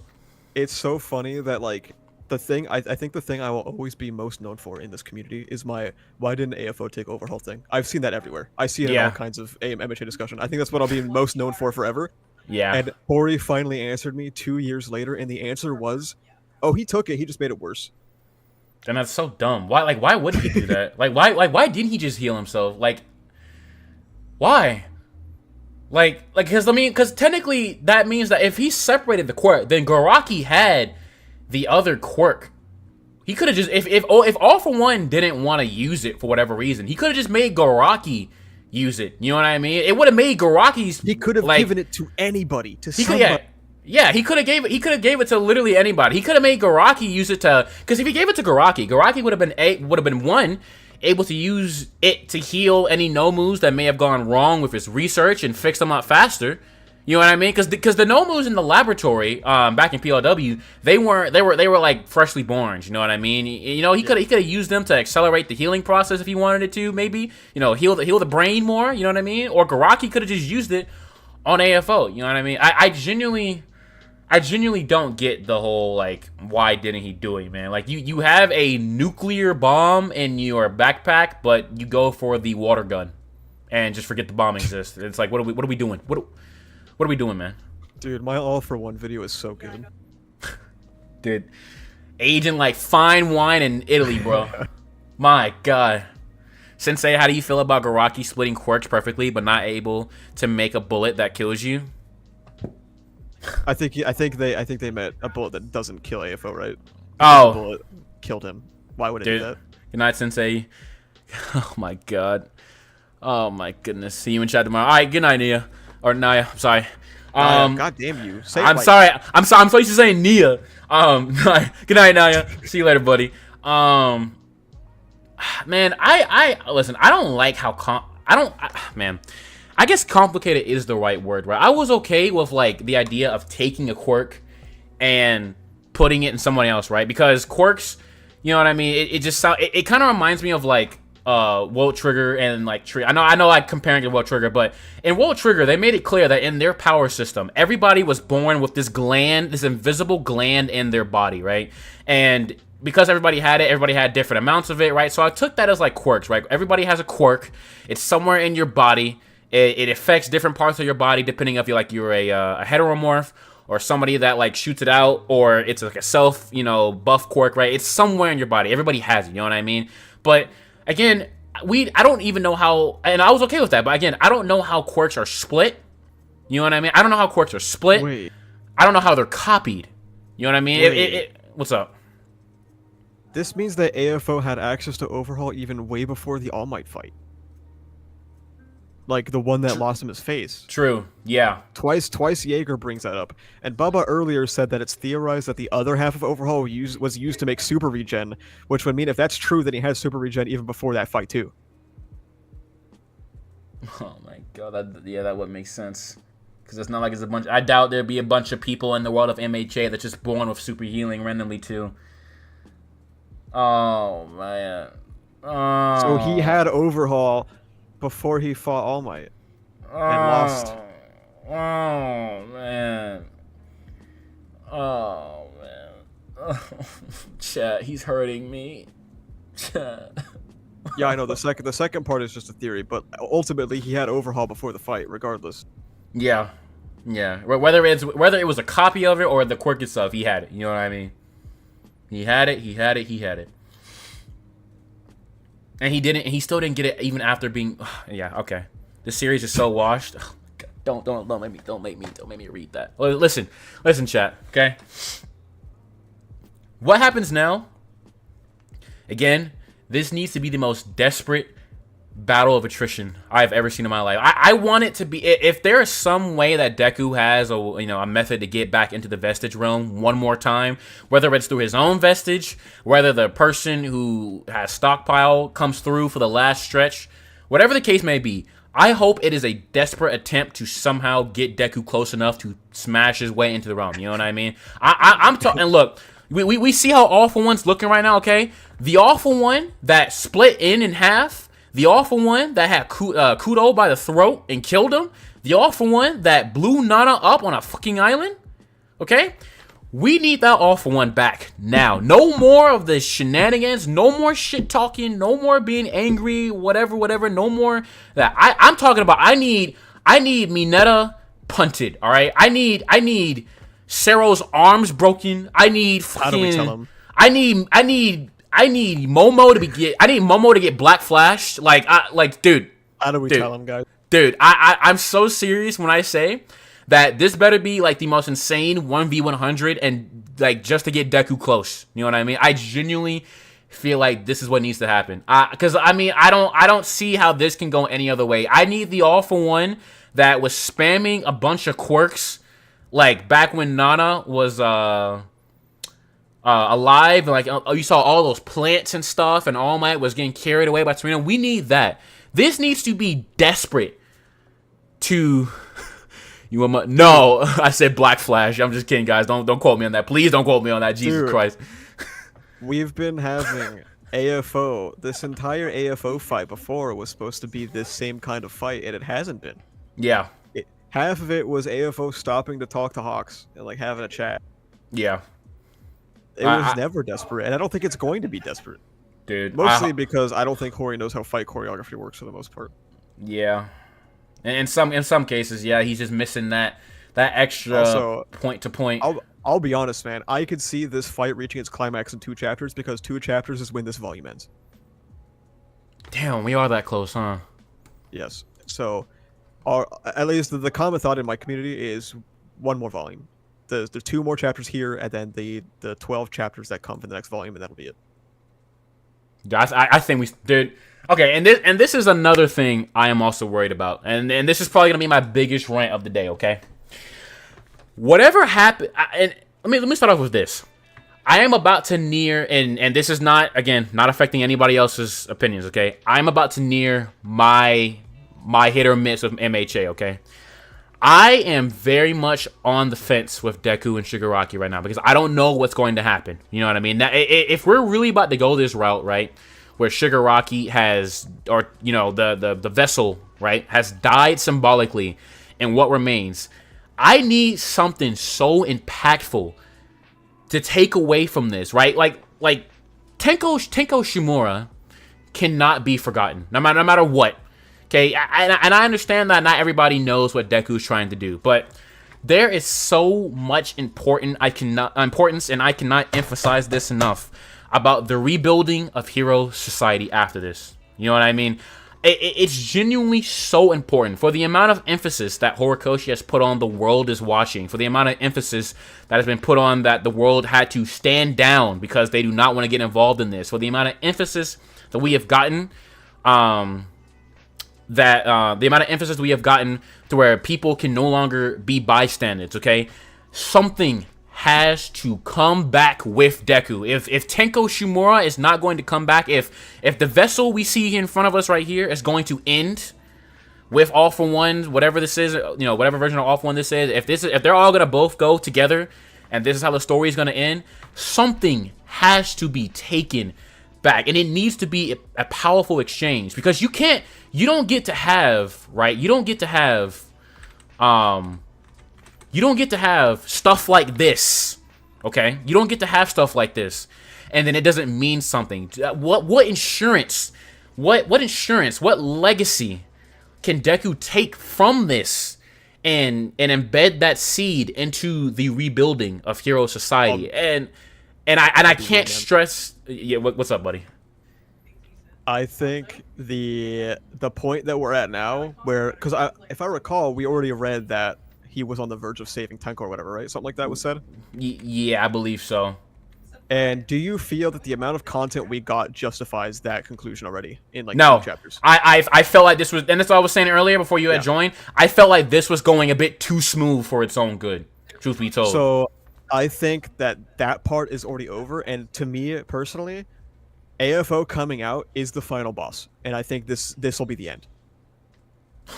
Deku has already done his thing. I think that part's already over. He might get like one more moment with Tenko, but I think that was it. Dude, there's no way. There's no, but see, there's just, I want to pray to God that's not the truth. Dude, there's Deku, Deku went into this fight without knowing what he was going to do, right? But Shigaraki right here says the villains need a hero of their own. But before Deku could give a powerful, some form of rebuttal, you know what I mean? We were interrupted, and this is why I was saying I did not want an interruption here, because this is too tender of a moment. Counter argument. Okay. What argument has Deku given in the past 100 chapters of My Hero Academia? He hasn't. He really hasn't. But he hasn't given one. That is true. He hasn't given one. But that to me is what I'm concerned about. There's a reason though. It's because no hero has given any argument except for Ochako in the past 100 chapters of My Hero Academia, because it's too hard. It's too hard to counter-argue these things. It's too hard to talk about why society has failed. Right. And I agree. That's why chapters like this happen, where Shiggy says something impactful, boom, it's cut off. Right. Or Shiggy, for one, says something about Hero Society, and All For One goes, you have no friends, or not All For One, Mirio goes, you have no friends, that's why these things happen. It's because Hori has no substance here. There's nothing here. Remember, All For One isn't able to destroy quirks, and thus he can only suppress the vestiges. Tenko and Decay are still there. Hashtag trust. Bubba, listen, man, you got one more bet from me, big dog. After that, I'm out. I'm pulling my stocks from Bubba Inc., bruh. Because this is just, and it's, you know what I mean? And it really sucks, man. It really sucks. Because I feel like, you know, like again, Twice versus Hawks is different. You know what I mean? That situation is more about conviction, right? Who has the strength to fight for their dreams and who will come out on top. You know what I mean? Because again, in that instance, nobody was wrong. It was a matter of who will simply walk out of the room alive. You know what I mean? They both knew they had to do what they had to do by all means necessary. But this is a conversation that is about the root of the problem for MHA. You know what I mean? Lady Nagant proved that you cannot kill away your problems. It solves nothing. So I want Deku to be able to even if he does have an exchange with Shigaraki or in Tenko, and Tenko is like, you know what? I'm done. You know what I mean? I do not feel like Tenko can say he is done without something, some form of exchange, something that lets him know that Deku will do something for these people who have also been failed. Because if Hero Society begins to rebuild, okay, and I'm telling you now, the first thing that's going to happen, public sentiment is going to want to get Dabi, to get Toga, to get everybody, every villain, and probably put some of them on death row, straight up. Like, I always say it's a little crazy because it's Japan, and it's probably not that extreme, but I know for a fact at the very most, they're going to want to get locked up. They're going to want them to get locked up, you know what I mean? And I feel like it's time for, during this period of rebuilding, it's time for the public to start having uncomfortable conversations among themselves about the treatment of villains and heteromorphs. You know what I mean? It's time. All Might built up this era of peace where it was pretty much the good guy smites down the bad guy. And that was pretty much it. We never saw All Might reach out to a villain. And that in itself is also a flaw in this time period of the symbol of peace, right? And when we saw the cracks cracking, like Endeavor had pointed out, we saw all types of things. Fear, you know what I mean? Uprising of villains, right? Deku cannot be simply the symbol of peace. He has to be something more than just the symbol of peace. If Deku does not come out of this fight, and when the world has eyes on him, and they may be looking for him to be the next number one hero, he cannot be the number one hero without something else for the sake of the villains being embedded in a seed that will grow to be a new society. Something has to change. You know what I mean? There's something has to change. Yo, Bubba, I swear to God, bro. Something has to change. You know what I mean? It truly has to change. And nothing has been said yet. Nothing, no insurance. Nothing has been said. No insurance. No legacy. No torch pass. No baton given to the next person. You know what I mean? Nothing has been changed. Nothing has been given from a villain to another. That lets me know that when this is all said and done, something will change. And that is my concern for the ending of this story, most of all. More than anything, right now. If you want my hashtag real honest reaction. What's up, buddy? I think MHA Act 3 has revealed that it was never that deep. And I think the biggest example you ever need is the heteromorph stuff. Oh! The lack of thought, the lack of forethought into that plotline shows that Hori has no idea what he's doing. Oh my god, dude! You know what's crazy about that too, man? Is that bare bones? The heteromorph plotline is such a freaking good idea on a bare bones, like, you know what I mean? But yeah, God, man, it's just like, because for other things, they're not really, like, I can't really equate Dabi and like the Toto fam stuff because I don't think that plotline really touches on the societal aspect of it. It's more of an interpersonal drama. Yeah, it's personal. Yeah, very personal. Very personal. Whereas the Shoji stuff is explicitly political. It's an explicitly political plotline, and there was no nuance. There was nothing. Yeah, it was like a sixth grader's understanding of what makes a plotline. Yeah, and not only that. Even the build up to it, you know what I mean? I was thinking about this a couple days ago, but back when season 4, when All Might and Endeavor had that conversation, and Endeavor mentioned how the cracks started to show, we should have started seeing like heteromorph harassment and stuff like that on the rise as well, in my opinion. I just felt like that would have been one of the things that contributed, you know what I mean? I felt like one of the classmates or somebody at UA, even a UA kid, being exposed to discrimination, and maybe like some of the UA kids speaking up for their heteromorph classmates. They needed to see it to understand what was coming. Outside of just destruction of Hero Society. You know what I mean? It needed to be broken down. You know what I mean? We saw fear and we saw concern and we saw public sentiment of Endeavor waver. But the build-up for the heteromorph plotline was severely lacking. It put it on Spinner's shoulders, and it only put on Spinner's shoulders for, like, the beginning of MVA at the most. Like, every single attempt at political commentary now I've realized is just not good. And it leaves you to wonder, how is Hori possibly going to tackle things like the commodification of heroism? Yeah. How is he possibly going to tackle the lack of social safety nets when he doesn't know what he's doing? Or, like, you have the reaction to Endeavor, which was promising for, like, 2 chapters, and then nobody cared anymore, ever again. And, you know, that could have been used to make a particularly pungent point about how this class of people will always stick together no matter what. Right. The famous or the elite will always stick together no matter the heinous shit these other people do, right? Right. Right. But he never did that. Yeah. So I don't understand. Like, I don't know. I just don't see the potential anymore. Yeah, and that's understandable. I definitely understand it. I definitely understand it. There hasn't been a showcase of confidence that will allow us to start speculating. You know, what will happen. You know what I mean? I just feel like Horikoshi gave it as much time. Horikoshi gave it as much attention as Bones does to the anime. Whew, Nabi, that is a nasty blow to the heart, brother. Oh my god.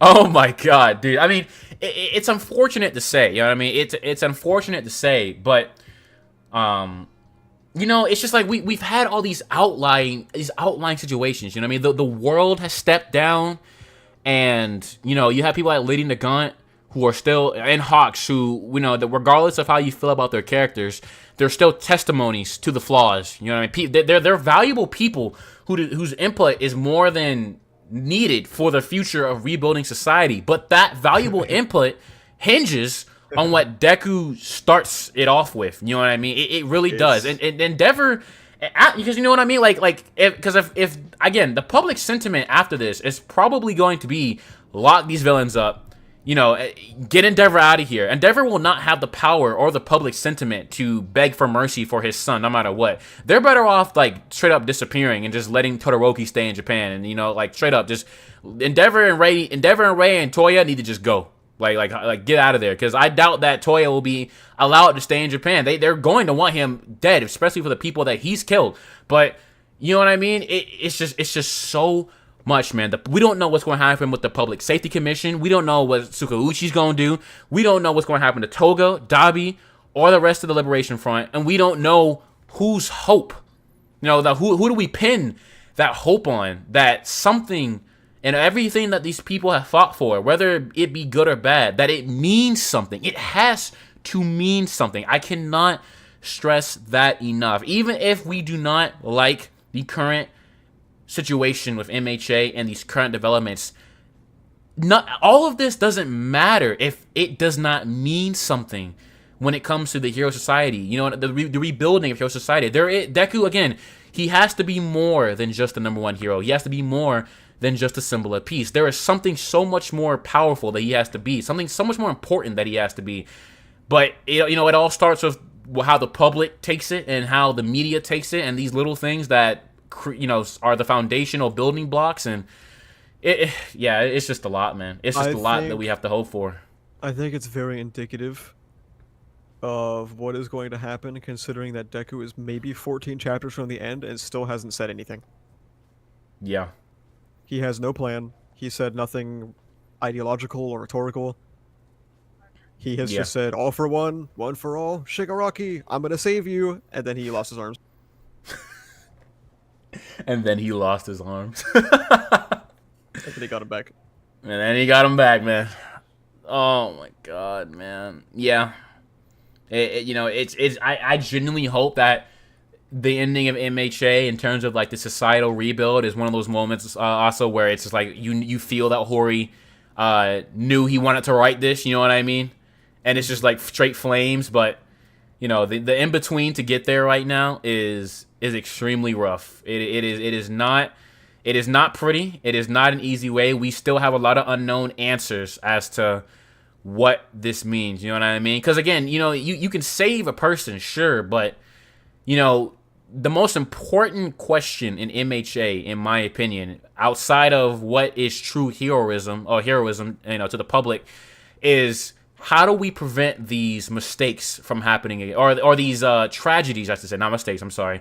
How do we prevent these tragedies and these victims, especially, from happening again? Because saving Tomoe Shigaraki means nothing if we don't do anything to prevent a Tomoe Shigaraki 2.0 from being born. And that's just that. It doesn't take an all for one for another Tomoe Shigaraki to be born again. It just so happened that Tomoe Shigaraki the first was created by All For One, but it doesn't take an All For One for another one to be born. You know what I mean? There isn't a solution, and I refuse to believe that we are just going to leave it up to the Public Safety Commission. You know what I mean? I refuse to believe that. Somebody, something has to change, and it needs to be significant. You know what I mean? Sensei, will you be seated for my epilogue political analysis? I will be on time. On time. I might even react to it, man. and I might make it a nice hour-long reaction video of me. Half of it is me banging my desk in rage, and the other half is me agreeing.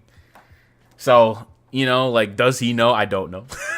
Deku gonna be the Hokage, problem solved. And that's the thing. I don't need Deku to take over the hero world. He's still a kid. You know what I mean? I feel like, if anything, Best Jeanist is going to be the one that represents the best of the hero world right now. He's the only one worthy, quite frankly, in my opinion, to be the face of the hero world. But Deku still needs to graduate.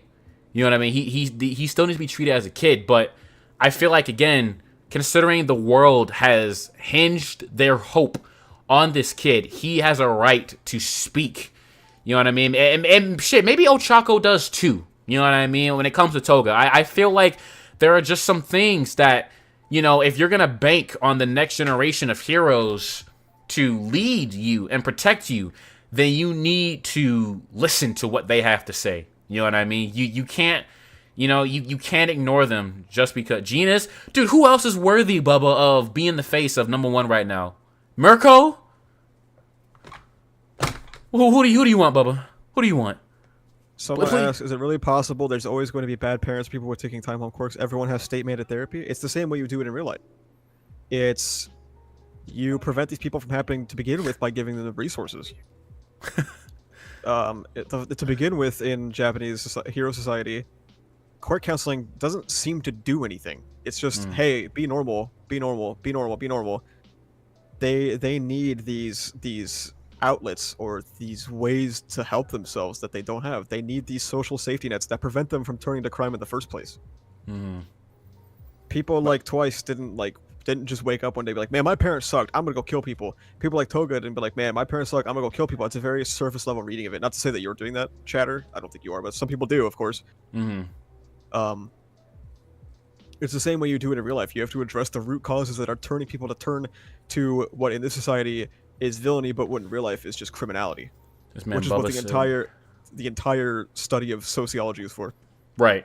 This man Bubba said Muriel, man. Oh God.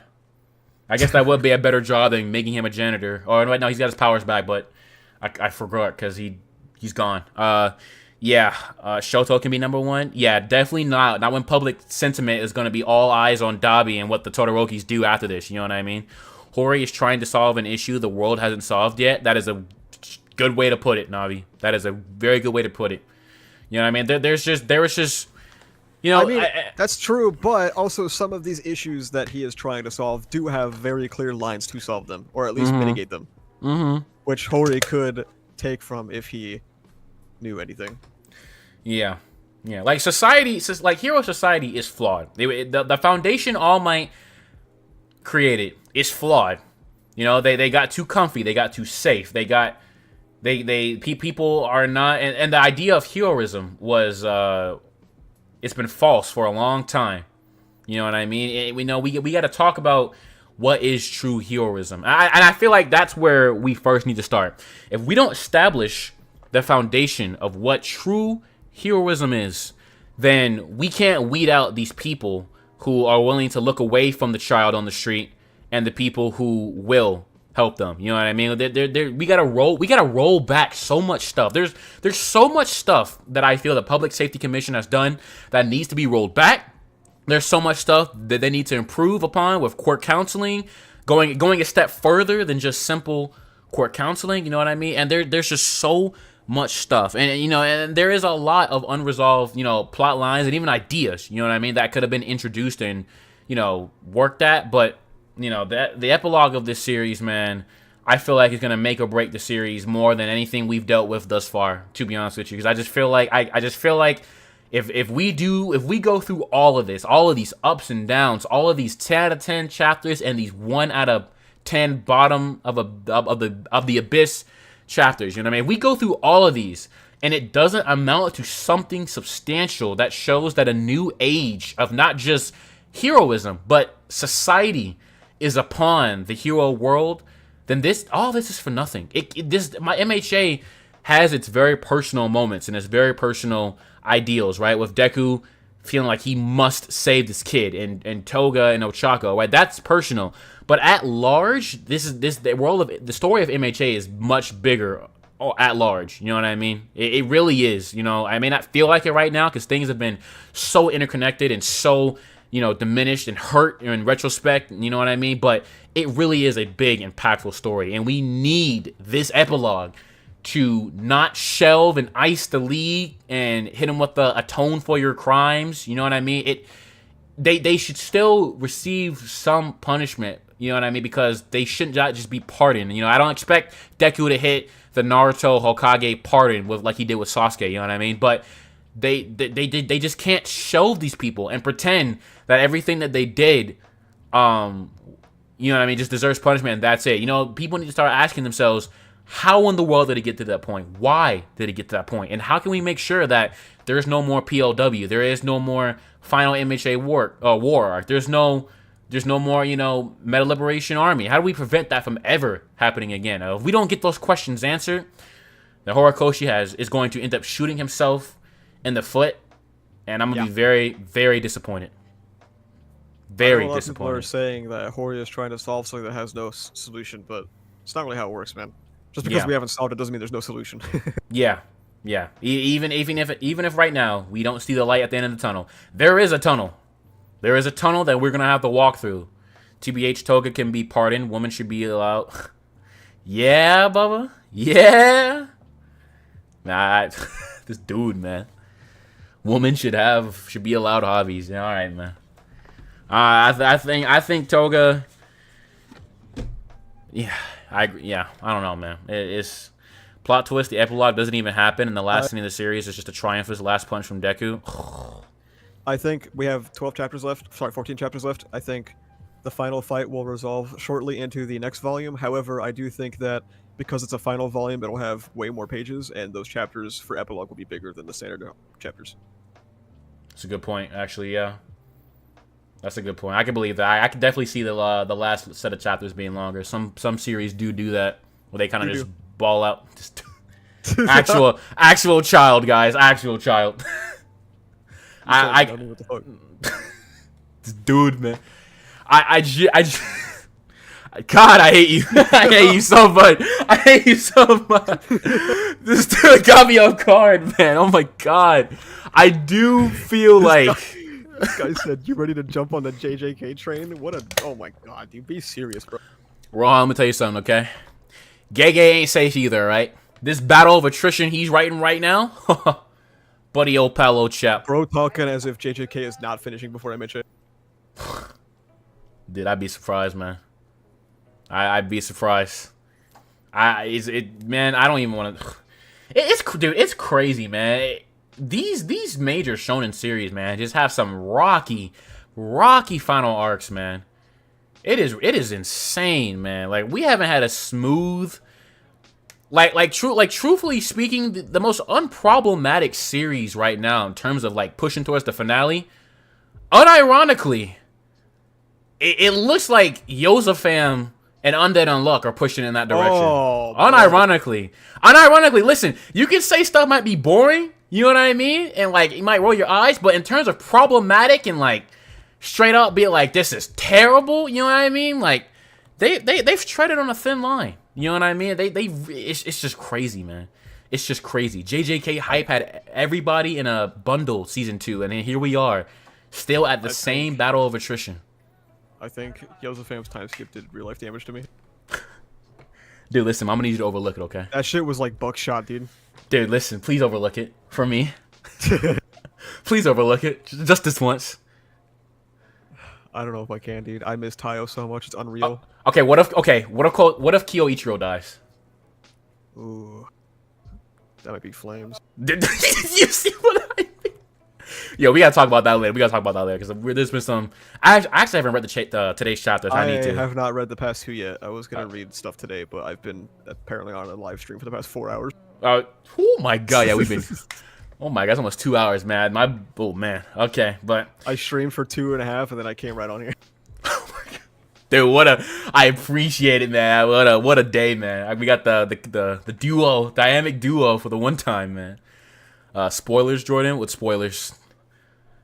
What spoilers, Bubba? You didn't say a spoiler, Bubba. You dumb fuck. UG Awakening will save us. Yeah, all right, man. That boy finna pump out black flashes like. That's a joke, by the way. I like UG, by the way. Dude, I mean, it may be cool. I mean, it's definitely gonna be cool in the anime, that's for sure. But how they kill this man Sukuna, man?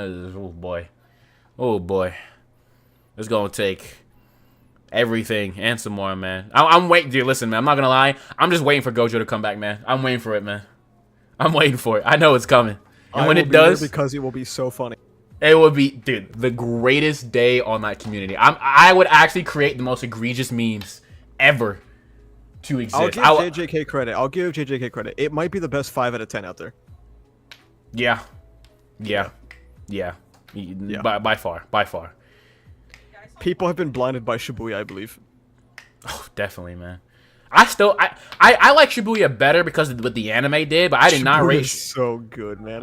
I did. That shit was crazy. I like Shibuya because of how much of a structured situation. I very like, because it reminds me of World Trigger in some ways, where you got separate battles under certain areas and certain conditions, and it's a butterfly effect, because if one area falls or if one group does this, then this changes the parameters of another area. I like that a lot about Shibuya. And the anime did, it did wonders. The anime adaptation is stellar. I mean, look, I think we all saw that Blu-ray cut, man.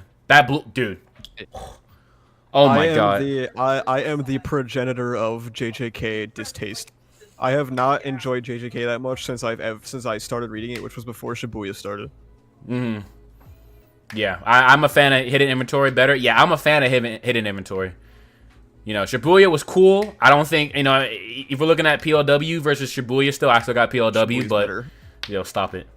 Shut up, man. Dude, Yuji, Mahito, better dynamic than Deku and Shigaraki will ever have. God, can we... HS.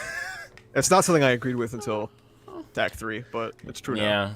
Yeah, I mean, unfortunately that is the case, man, because there's just so much intervention, man. There's so much intervention, so much lack thereof, man. And it's unfortunate to say. I don't like admitting that stuff, man. I hate letting gay gaggers win, but Jesus, man, Hori is not helping my case, man. He's not. He's really not, and I can't do anything about it. I can't cope. I can't fin. I gotta yield, man. But you know what's better than both of those? What's that? Subaru and Roswell. I knew about to be ReZero. I swear. I said ReZero in my head, and there it is, dude. But that's true too. That is true too. Yeah, it's true. That is true too, man. That arc, arc 4, right? Arc 4 reread, yeah. Dude. Whew. Jesus, man. And I still thought the anime did flames with it, but oh my god. Yeah. Oh my god, man. That stuff, man. That boy Roswell does not mess. Do not play with him. Goated, bro. Don't mess with him, man. Do not mess with him. My god, man. I can't wait for the next season. But Shibuya equals Infinity Fortress. Yeah, I'm waiting to see if Demon Slayer will save my life. Not gonna lie. It's not. Dude. Season 3 didn't say, or season 4. Wait, no. What was it? Season 3, right? This past season? Yeah. Season 3 didn't save my life. I don't think season 4 will. But if season 5 goes crazy stupid and Ufotable decides to slut out Demon Slayer like they did the Fate movies, then I'll owe Jay an apology and be on my way. You know what I mean? Makima and Denji. I mean, even they had a bit more of a Fujimoto and Cinema. Okay, let's be honest. If you want another dynamic that's better than Deku and Shigaraki, it's gonna be Chihiro and Sojo as well.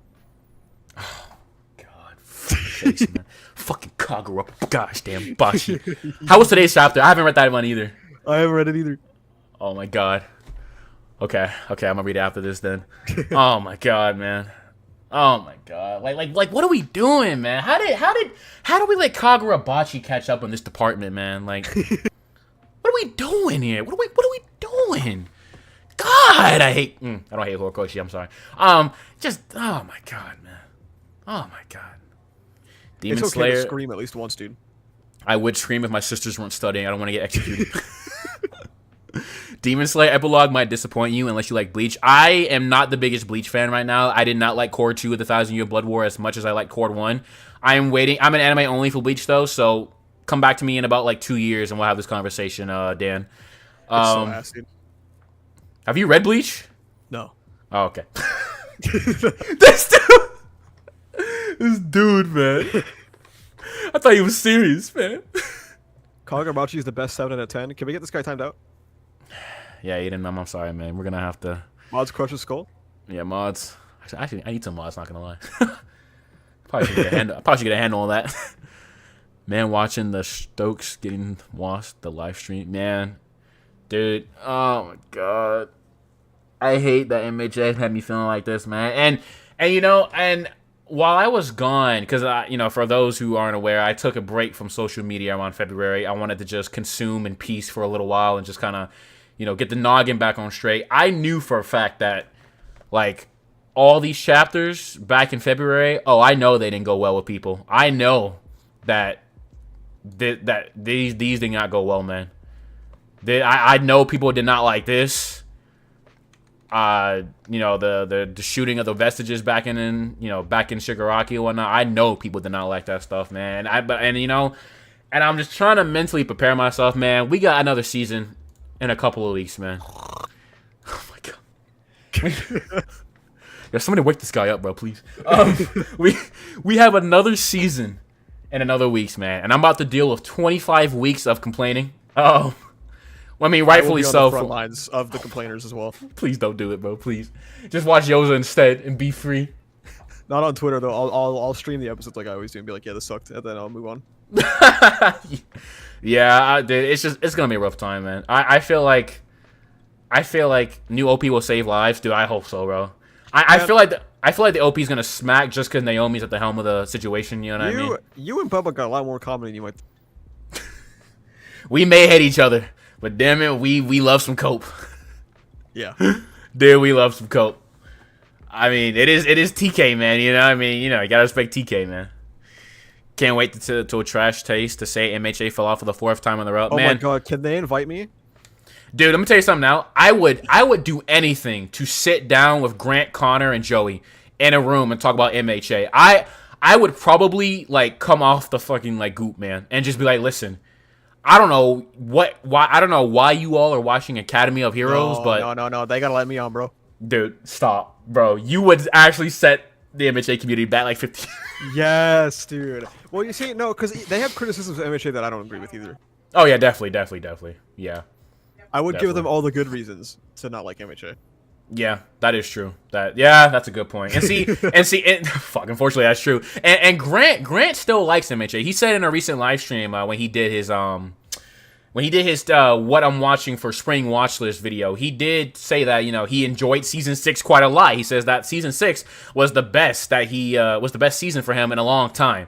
So, and I feel like he will enjoy season 7 because you know what's crazy about that is that Grant literally said that MHA is his modern day Bleach, and literally when you look at Naya's video and then see how I've also talked about Bleach, maybe there's dude, there's something going on, man.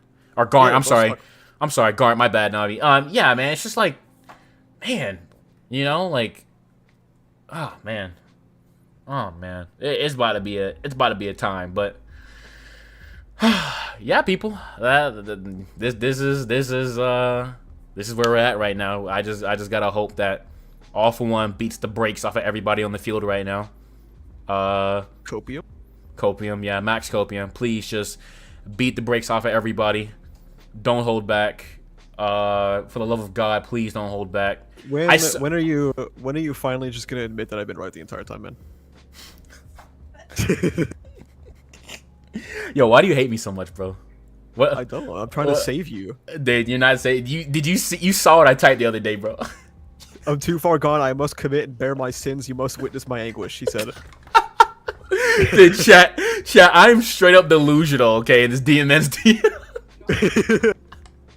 I sent him the illustration of like Subaru grabbing Amelia's hand, and I told him that I'll save him.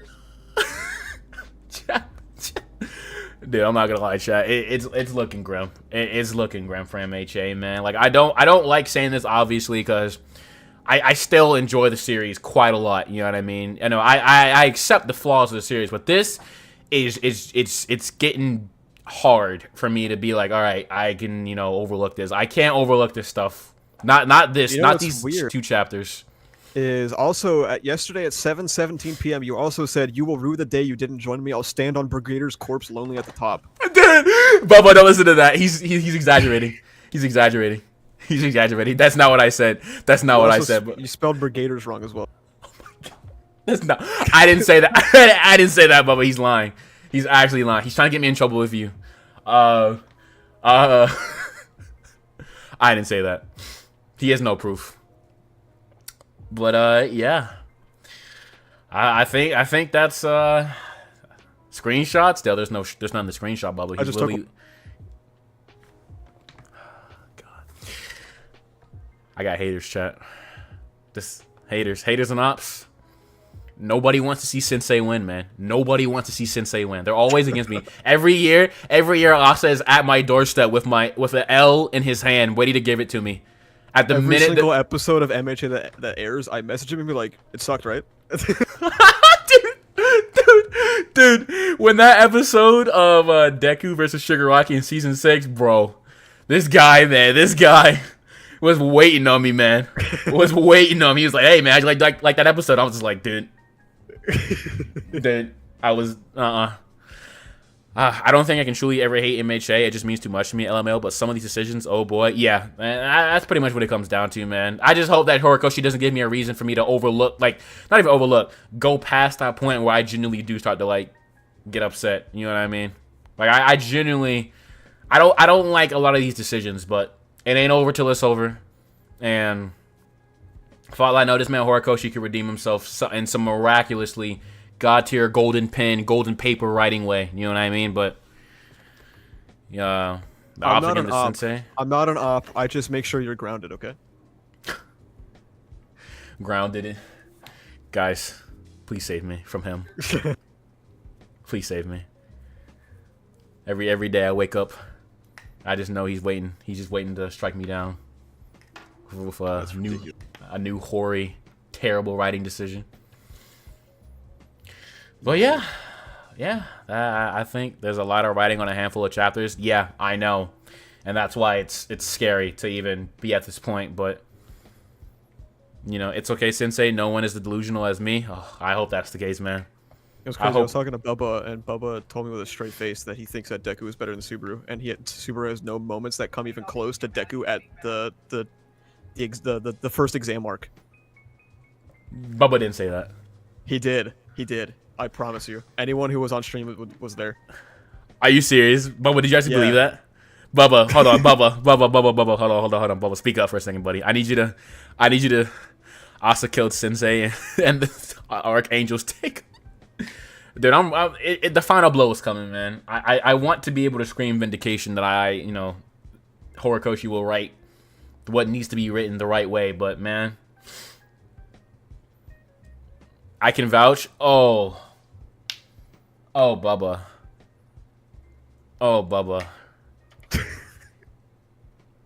Exam art? Wait, no. Entrance exam, bro. Entrance exam. Deku versus better than Subaru. On job, man. I mean, I feel like Subaru's got some pretty heavy marks, especially after last season. Choose me, Bubba. Choose me, dog. Bubba, choose me. Had me. There's no getting through to him, man. Bubba, choose me. Had me going to cook out in the middle of the night and grab a burger because that shit was so heat. I needed to eat something to calm down, bro. Bubba, I don't know. I mean, I love Deku. Don't get me wrong, but Bubba, See, Bubba. I think ultimately it's fine if he thinks that Deku's better. You know, I know he has way too many stocks invested. But entrance exam Deku, bro? Like really? Stand on business, Bubba. Stand on business. The Subaru's gut doesn't hold the Odds candle take his though. quirk? Just send him a frog. That'll do it to him. Is Bubba the real op? Bubba's always been the real op. Me and Bubba have been at war for like the past 3 years. I don't even know we have a why, truce. because you guys are on the same side. It all started with thinking that he was a better El Chaco stand than me. He thinks he still thinks is. he probably no he's not. No he's not. No he's not. He thinks he. I Name promise one you. think piece you've written on Ochako, bro. I will. Okay, here, I want to make a bet right now. Okay, I'm going to when Ochako's episode when the Ochako episode versus Toga gets animated. Okay, I'm gonna make one tweet. Okay, in all exclamation or all capital. Okay, and it's gonna bang. And then Bubba's gonna tweet. It's not gonna bang, and then he'll realize that he's not him. The only reason why Bubba's won't bang is because he's blocked by half of MHA Twitter, though. Yes. I find it funny that Bubba gets as much shit as I do, even though Bubba's like a way more positive about MHA than I am. Yeah, I'm not gonna lie. I genuinely feel. I'm not gonna lie. Whoever that person is that goes around and like constantly talks about like the Asa group chat, I really feel like a lot of you guys have been associated, like guilty by association. I'm not gonna lie. It is crazy. It is actually insane. I have never seen such like just chain reaction slander before till now. It's not even a group chat. It's a Discord server that's public, man. Like, it's in my bio, dog. Like, anyone can join. Yeah, I like literally, bro. I don't know what it is, man. Like, I know MHA Twitter practically has beef with like each other 90% of the time, but like, you know what I mean? John Apple, yeah, I don't know what John has against you guys, but good God, you guys rubbed him the freaking wrong way. Shit is wild. I've seen him say on a few tweets, "Oh, here comes the GC," on tweets that like nobody is talking about in the server. Like nobody has said anything. Yeah, man. Like we got a Judge Fudge, gonna get fudged. Get fudged, dude. I saw a Judge like comment under somebody's tweet the other day. It had me rolling. I think he commented under like Bubba's or something. Dude, so Bubba was talking about how people in the MHA fandom were like strawmanning. So then Judge Fudge quote retweeted Bubba and was like, "Funny coming from the guy who's always talking about Toga being like, that's a strawman, dog." Yep. And I'm like, dude, like y'all can't be doing this, man. Y'all can't be doing this, man. I genuinely feel like the MHA community, for some reason, has like, and it's so weird. Like, I feel like so weird just like being in the middle of like both sides, but the lack of sensibility, you know what I mean, between people, it's just so crazy, man. I'm not saying that everybody has to agree with each other. Obviously not. We all are going to interpret and like and dislike things. You know what I mean? That's the way the anime community goes. But the MHA community is like, if you don't like this, oh, I'm about to stab you in the throat. And it's just like, I'll be honest, man. I know people like to paint it as a both sides issue, but the amount of times I've gotten shit from people who like MHA compared to the amount of shit that I ever got when I was positive from people who don't like it, it's not even close. Yeah, I agree. I like it's so weird, man. It's like when Ocean Man did his videos and all that good stuff, it felt like he got his flack, and then everybody kind of like pieced out. But for some reason, I don't know what it is, man. It must be like a time and a place type thing. You know what I mean? Like truly, just a time and a place thing. Just unlucky, man. Like. They still talk about me, and I haven't made an MHA video in 8 months. Yeah. You know, it's crazy too because I remember seeing like a video about like I think his name was I don't know if it was like Super Eye Patch Wolf or something like that, but they were saying how like he ruined the impression of like Undead Unluck off the gate, and it's like, man, I hope people realize like people only give power like people give power to these creators' words. Like you don't have to agree with creator, you can disagree. Yeah. You could stand in the middle, you know what I mean? But when you go around saying this person ruined something or this person like is like negatively impacting a series, then at some point they're just gonna gain momentum, but that momentum also turns into like this weird consistent backlash when they're just voicing their critiques, criticism. You know what I mean? Like anime YouTubers, bro, they're just like anybody else except we just happen to have a microphone. Yeah, and we hate ourselves to sit in the chair all day for 8 hours and make a video. But you know, the point stands. You know what I mean? Like, you know, if y'all people want to fight back, get a mic, sit down, and let's fight back. You know what I mean? But like, you were able to see the amount of uncharitability that my name is garnered on the Talent vs Hard Work video. Yeah. in the Definitely. video that I defended Deku. Yeah, and it's just like, dude, like what? Like, come on, people. You know. Yeah, it's crazy. Jordan, what do you have prepared for when Toga is revealed alive? What do you have to assert your dominance and show your love and admiration for the Ochako plotline? Tell me now. Bubba, I will drop 3 1K tweets on your head. like balls on forehead, and you will just have to deal with it. Not gonna lie. You don't want me to come out of retirement, Bubba. I have found peace with the MHA community. Do not make the Season 7 merchant come out of retirement. I promise you. I promise you don't want it. You don't want it, man. I'm good with being at peace with you, man. But if you keep trying me, man. But day one, oh, buddy. Oh, buddy. We actually had an extended conversation about Giga on my stream today. Mostly because I don't watch anime YouTube. But, like, a lot of people don't like that dude. And yeah. Is it that? I don't know. Is it that serious? So, yeah, it's really not. Giga's origin starts back when he has a couple of videos that are quote-unquote controversial. Mainly with kind of, like, the prime period of anime. You know, he kicked off like a lot of his skits, like Attack on Titan in a few minutes, SAO in a few minutes, but he kind of like gave like it first started really with like kind of like SAO, so to speak, right? Sword Art Online, and he did like a parody of that and just kind of highlighted how bad it was. Then he did a video on the Fate series, and I'm telling you, you see how light novel fans act. You know what I mean? I think you know what I mean by that. You see how light novel fans act, right? Considering Fate is like a visual novel and like visual novel a little bit, I think has some light novels in there too. They absolutely hated that video because it basically made fun of the fact that he was making fun of the fact that like how Fate has like a bunch of like alternate storylines, main storylines, and they're all interconnected within the Fate type moon universe, so to speak. And it just never let up, you know what I mean? But I don't get it, you know what I mean? Giga has done, to my opinion, the least egregious stuff in the community. I know some of Giga's opinions, and I'll be honest, they're bad. They're pretty bad. Yeah, I agree. But like, do I care? Yeah, not really. Yeah, you know what I mean. And Mother's Basement and others. Yeah. Like you know, it's funny. Like I know it's gonna sound corny, but like Giga and people, not people. Giga and Mother's Basement are like two people that like have been an inspiration for me to do content, not because of their takes, but just the vast amount of anime that they talk about on a yearly basis is incredible, and their editing is also like top tier. You know what I mean? I don't hold these people to a standard because of their takes. We got we got 15 billion people in the world. You know what I mean? That's 15 billion different takes and opinions and mindsets and understandings and interpretations. Why in the world would you hold it against one person who just so happened to put in some extreme amount of work to produce quality and put him on a pedestal and then highlight him as a bad person? He really isn't, a bad person. And he is entertaining sometimes. You know, he can be entertaining. He's just a guy, man. Yeah, man. Like, he's got some funny jokes. You know, he's a guy with some bad takes. It happens. Yeah, it happens, man. I've got some bad takes. You know what I mean? I've got some bad takes. You know, I mean, ask me about the vast amount of anime I've seen. You know what I mean? You know, I'm sure I got some stinkers in there. It's actually only all right, Bubba. Technical captain. You're replacing what does it say?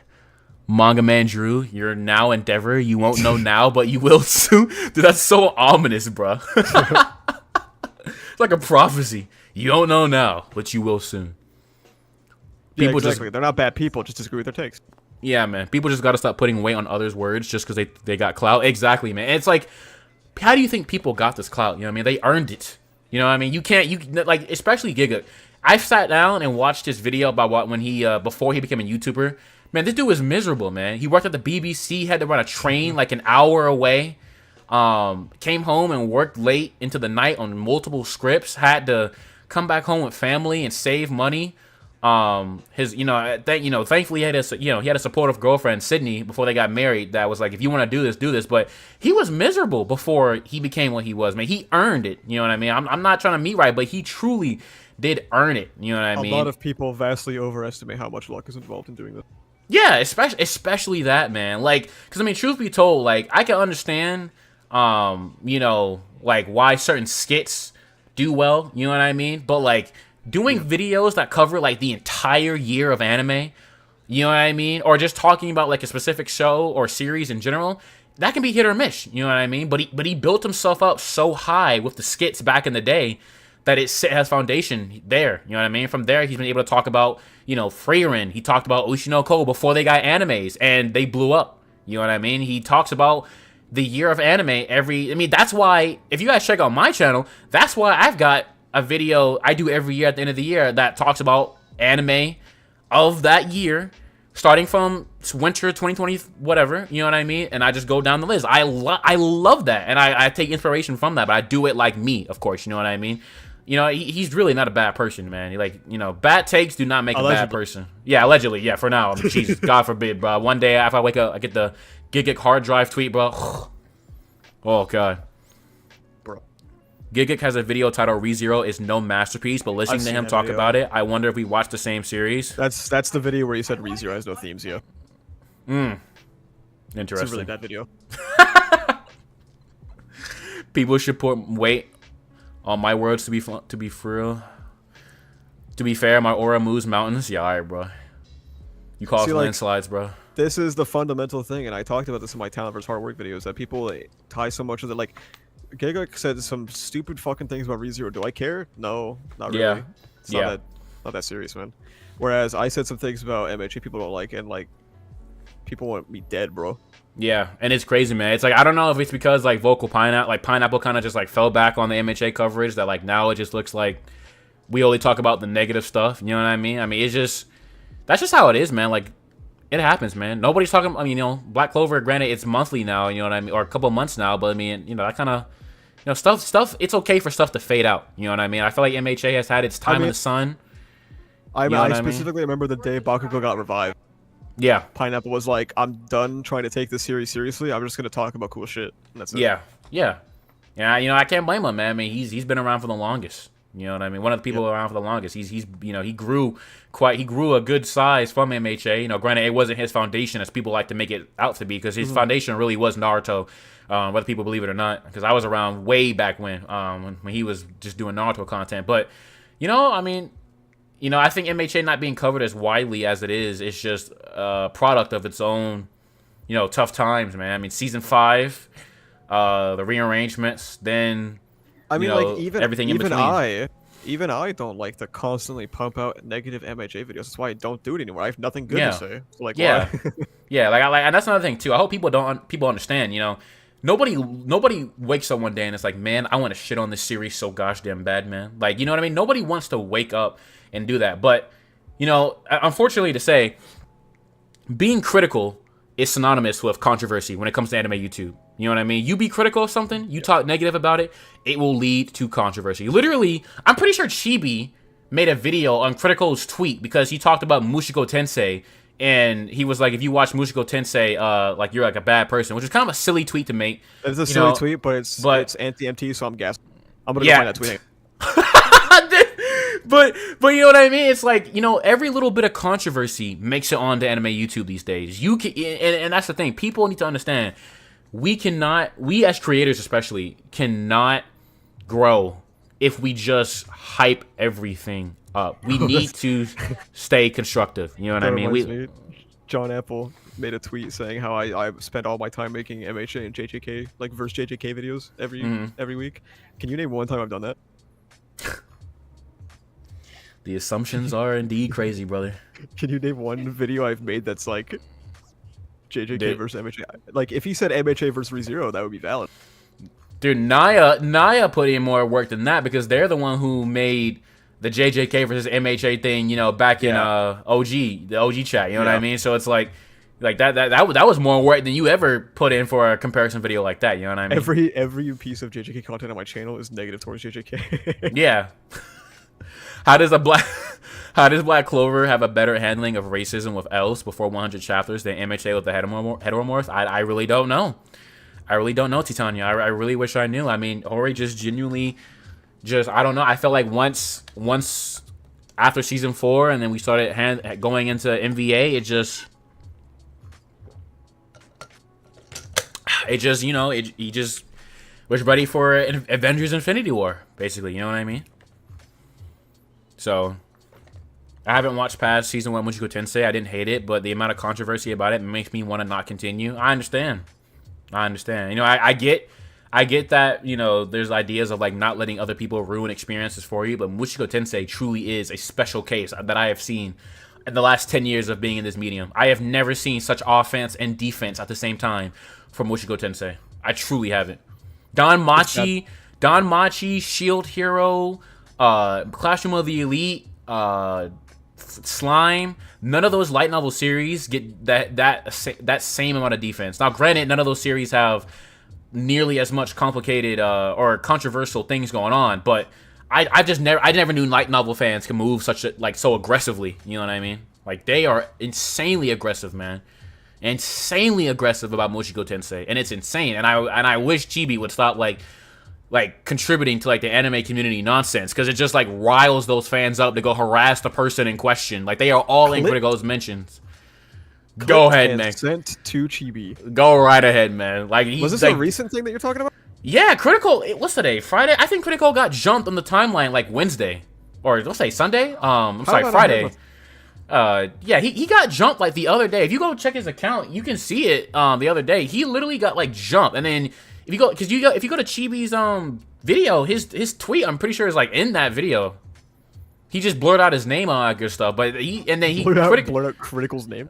Yeah, but of course, like if you don't you know, delete the words themselves and people just look up the words, they find the exact tweet. You know what I mean? There's really no use of blurring it out. You know what I mean? I don't like how he does that. I feel like you know, impulsively reacting to one person in the anime community just saying what they want to say on their account is ridiculous. A lot of the time when I'm talking about examples of discourse, I don't show anything on screen. Yeah, I agree. To be fair, yeah, don't get me wrong. I agree, Daniel. It's definitely it's a stupid tweet. It's a silly tweet. You know what I mean? He might have deleted it. It. Yeah. It was. Let me see if I can. Hold on. Let me see if I can find it on my second monitor.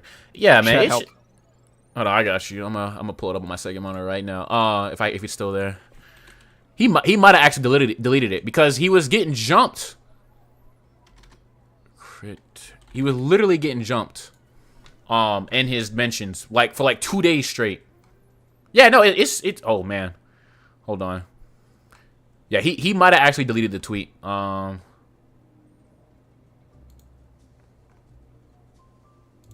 Let's see here. He's got that one. What is this one? Oh, I found it. Yippee! Check your DM. Yes, sir. Yeah, man, it was just like. Yeah, man, this was the. Oh my god, I thought you were talking about Moist Critical the entire time, dude. No. If Charlie watched Mushiko Tensei, he definitely bashed that. I was so ready to gas, dude. He would definitely bash that hard. He would obliterate that. But yeah, no, I mean, saw this.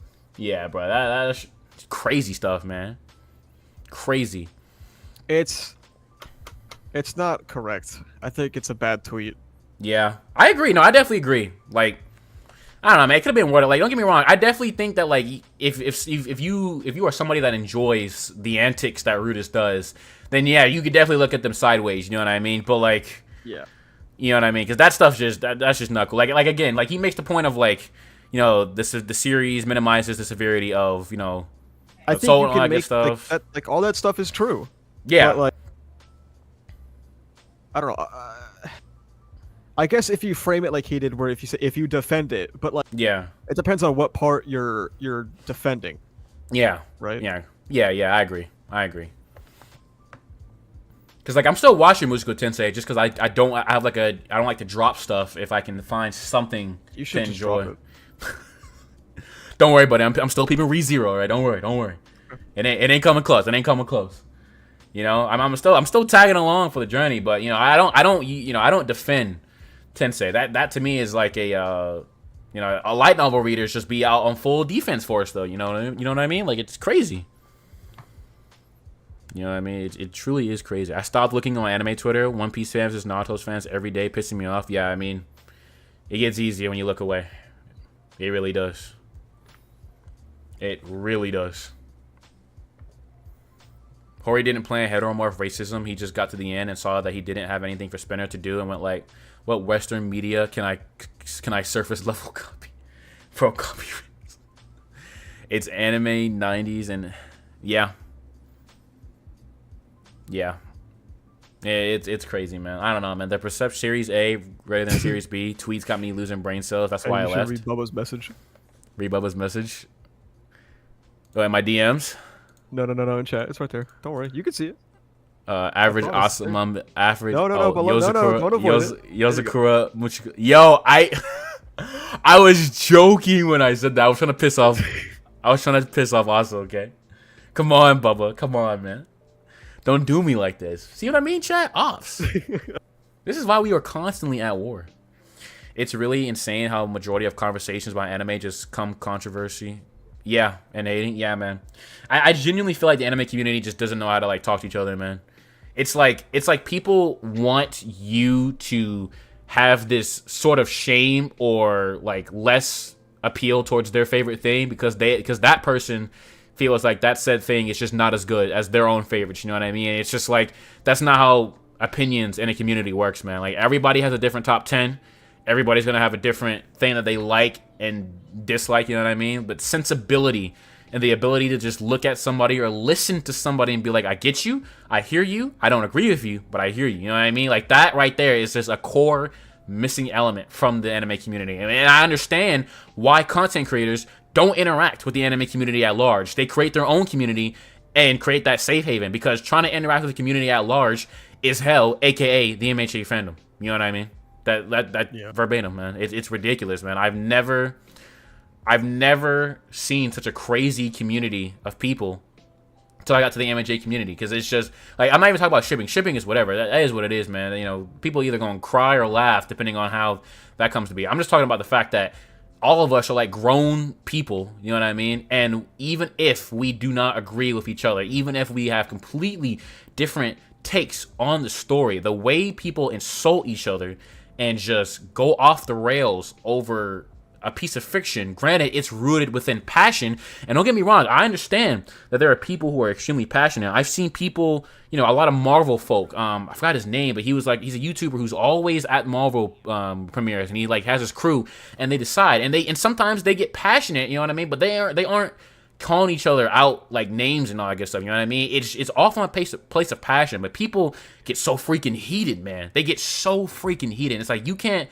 criticize anything, man. And then, you know, that's one reason why I came off the MHA profile pic, because it's like back in the day when MHA and Black Clover were going at it, you couldn't say anything without saying, you know, getting the MHA fan, and people just, you know, would disregard your comment or your take because you had a profile picture of a say. You know, it's just such minuscule things that just are so dumb. Like, why are people like this? You know what I mean? Why?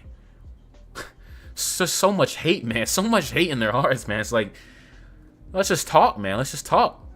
And you know, it's unfortunate because, again, a long time ago, back when season 5 was airing, I wanted to have a MHA summit where, like, me, Bubba, Asa, Kampa, you know, Volk, Ethan, before everything went to shite, I wanted to have a summit with, like, the best of the best, you know what I mean? And I wanted to sit there and talk about our hype for season 6. Oh, that didn't happen, chat. That didn't happen. One of those people blocked me. Oh, I know. I know who it is. I know exactly who it is. Unfortunately. And I hate that, man. You know what I mean? It's so unfortunate, man. I was going to get Pineapple to come through for a little bit. But that season 5 discourse, man, from the rearrangements to MVA and then the Chancellor Vincent thing that I've talked about a billion times by now. Oceans. I wasn't necessarily he didn't have that pull. Yeah, I didn't have that pull. I wasn't that guy. I wasn't that guy. I like Ocean, man. I think he's a cool guy. I like how he moved on to Monster Hunter. He's done a great job of just keeping that quality up. But I wasn't fairly associated with Ocean Man at the time. I wasn't even a creator heavy at the time either. I got started creating, I think, second semester in my junior year of college, so I was a little bit late on that. By that time, Ocean Man was like over it, because that was like somewhere deep in the middle of VH, and he was just over it. So the profile picture attacks have mostly died, thankfully. Yeah, you know, I really wanted a summit, but now it's like, man, that would never happen, man. It's just so unfortunate, so unfortunate, but hey, it happens, man. You know, it happens. So when I said I thought that Danger Sense color was goofy, I had people shitting on me. Yeah, I remember that. Cause what, Bubba? It wasn't originally like a yellow. What? No, it was yellow in the anime, right? Like first off, like it was like that yellow lightning bolt, I guess stuff. I don't fucking remember. I can't remember. Was it something different, Bubba? Or was it just the yellow lighting or the yellow lightning bolt that you just didn't care for at first? I can't remember. I feel like it might have been something different. Anonymity really just causes people. Yeah, I've seen some other tweets, man. God, man. Now I know you talking about, Navi. I know you talking about. We should have a summit with Bubba and Takachan.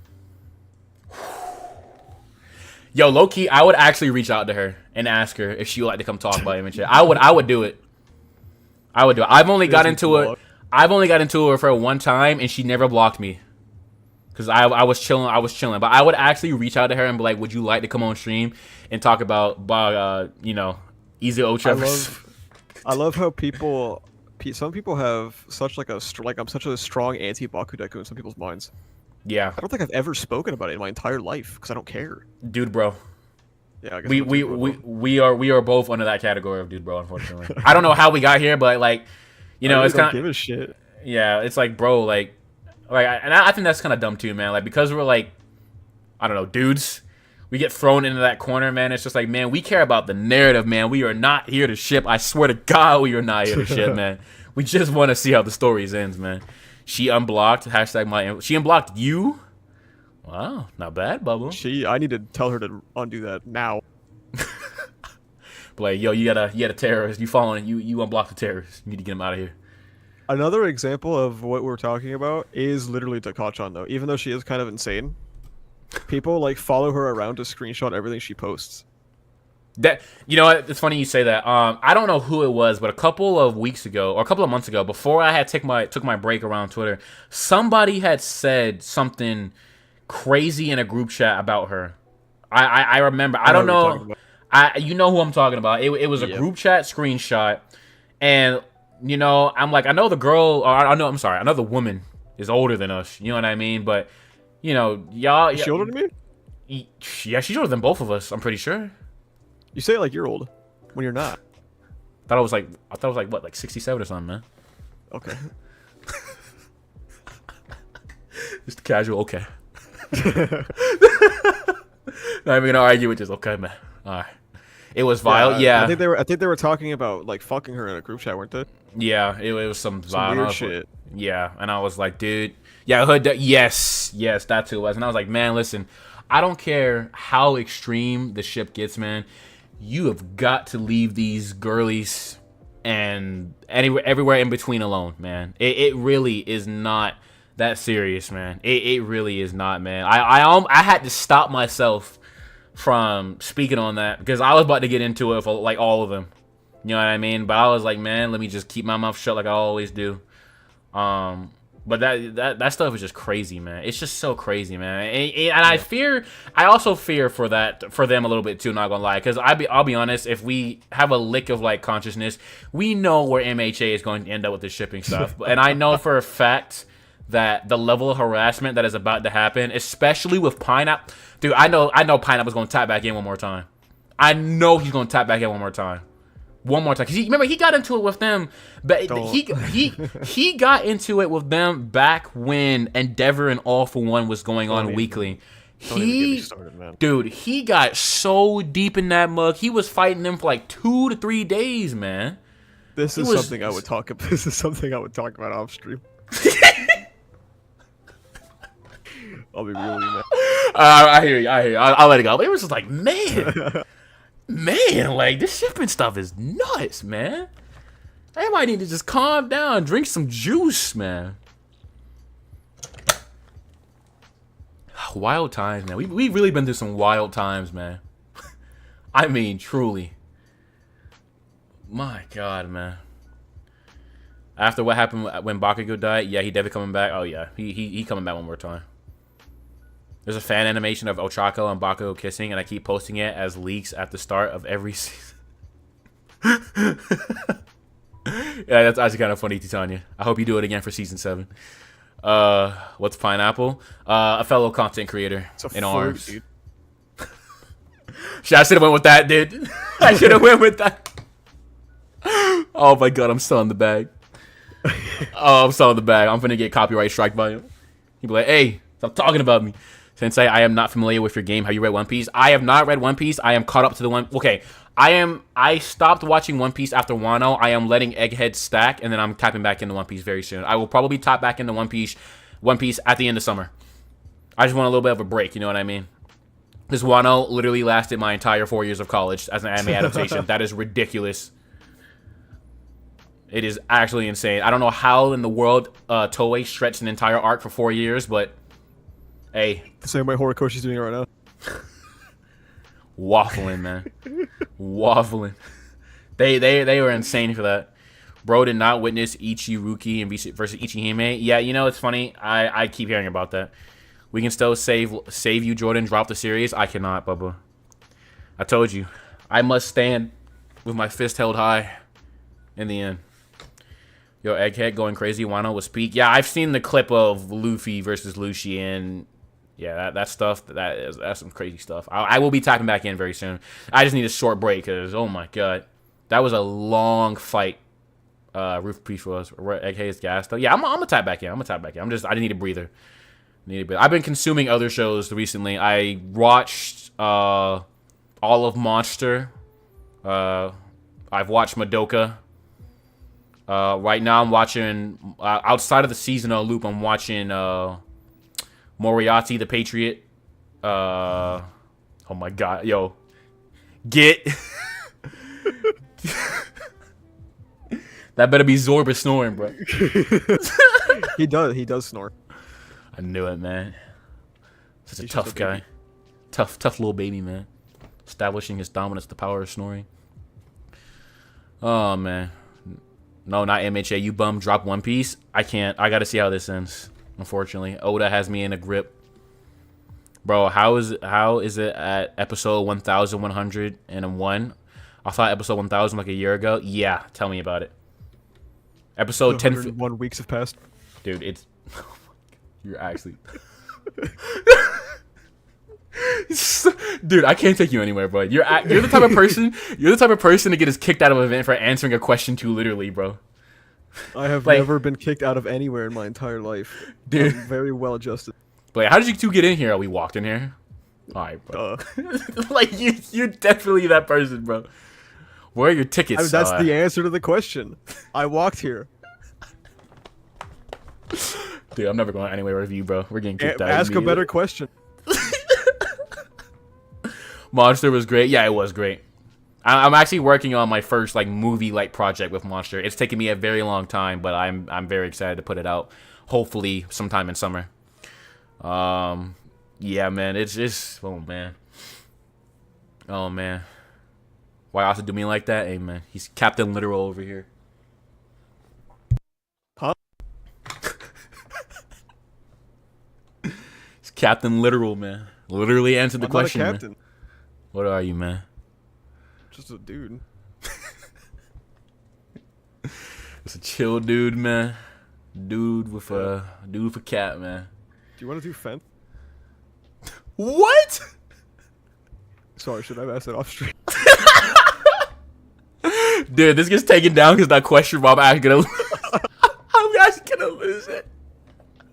I'm a generational. I need to download this before I lose it, bro. I need to download this VOD before I lose it. Jordan, will you be there for Ostercraft Season 2, or will you bail on us again? I will be there. I will be there. That's a fucking lie. No, I will be there. I will be there. Lie. No, I will be there. I swear. I swear on my pride. I also don't even believe that you read my Discord. I don't believe you do that either. I do. Sometimes I literally just have it open and I just read. Sometimes I just go through all you guys' other. Name 3 things they talked about in MHA chat today. Today? Okay, I haven't been in today. I've been working on Yo's all day. I'm working on Yo's all day. Come on. Give me a pass. What about yesterday? I was working on the cut content video yesterday. That's crazy. Come on, man. Come on. I'm cooking, man. I got 9 shorts and another video coming up, man. Come on, man. Come on. Video proof. Save the clip, bro. Come on, man. Deku lace. All right, bro. I already take that now, to be honest. That's why I'm still here. I am still here. Oh my god, man. No, I will be there, Bubba. I will be there. It's been a while. Man. Yeah? Yeah, man? It's the same thing every day, Jordan. You should know this. It really is the same thing every day. Those MHA chatters are like in a fucking Groundhog Day loop, bro. Yeah, it's either leak night spam, this is ass, or you know, that one innocent person that's just getting dogpiled on. Like, he don't know. He doesn't even know the 3 topics, Bubba. Oh, come on, man.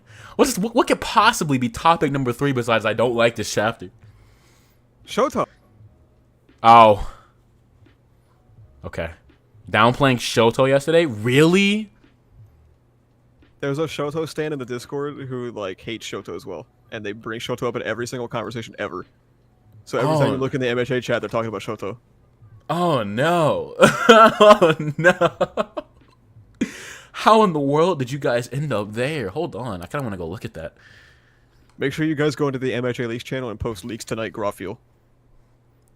Oh my god, I hate that that's the joke of the community. I literally thought, I was like, wait, we have leaks today? Oh my god, and it's been Gets them every day, dude. Gets them every night. Wait, what is this thread? The final villain is the parasite that gave birth to quirks? Oh, I don't know. I think the idea of that is very silly, and I didn't look at it. Oh no, I would hope that it doesn't. That's just Attack on Titan, bro. Oh my god, you guys are actually posting leaks tonight. God, I hate you guys. I actually hate you guys. I actually hate you guys. Stop posting that. Leaks tonight. That's exactly how I imagine you saying it. Leaks tonight. Let's go. Leaks tonight. Fuck, dude. Actual goobers, bro. Oh, leaks tonight. Oh my god, man. Jordan getting cooked. There was one night we didn't post leaks tonight, and that's because that's when leaks were. Can't do it on the actual day of. So it's like a 6-day event until the actual day of. That's crazy. Just saw that thread. Yeah, I'm not gonna. I'll probably read it on my spare time just to see. If the final villain. Yeah, that's what I thought of, Jay. Like when I read Parasite, I think of like Kaguya. There's no way like quirks should be like the ultimate thing. That just doesn't make any sense. Attack on Titan is cringe. Whoa, whoa. Come on now. That show has Connie and Jean. Come on, Titania. Work with me here. Work with me. Leaks tonight, every day, every night except Wednesday. Word. Yeah, the one time we didn't do was when there were leaks. We didn't post it. I see. Okay, that makes sense. One Piece prediction is a tree that controls all the devil fruits. Please no. That Oda would be the biggest giant fraud of manga in manga history. My god. Gene Grassi, you get it, Factory. You get it. Oh my god, why is everybody still posting leaks tonight? Oh my god. This chat, man. Oh, somebody added me in the MHA manga. Hold on, let me scroll down. Look at what you did. Good. I'm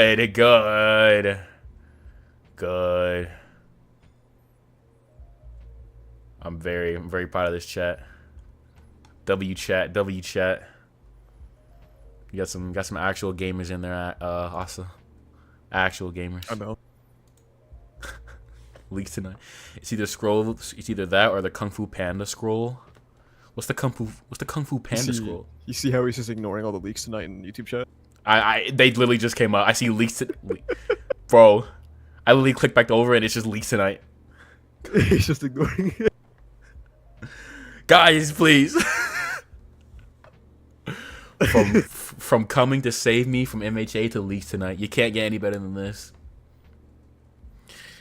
Oh man.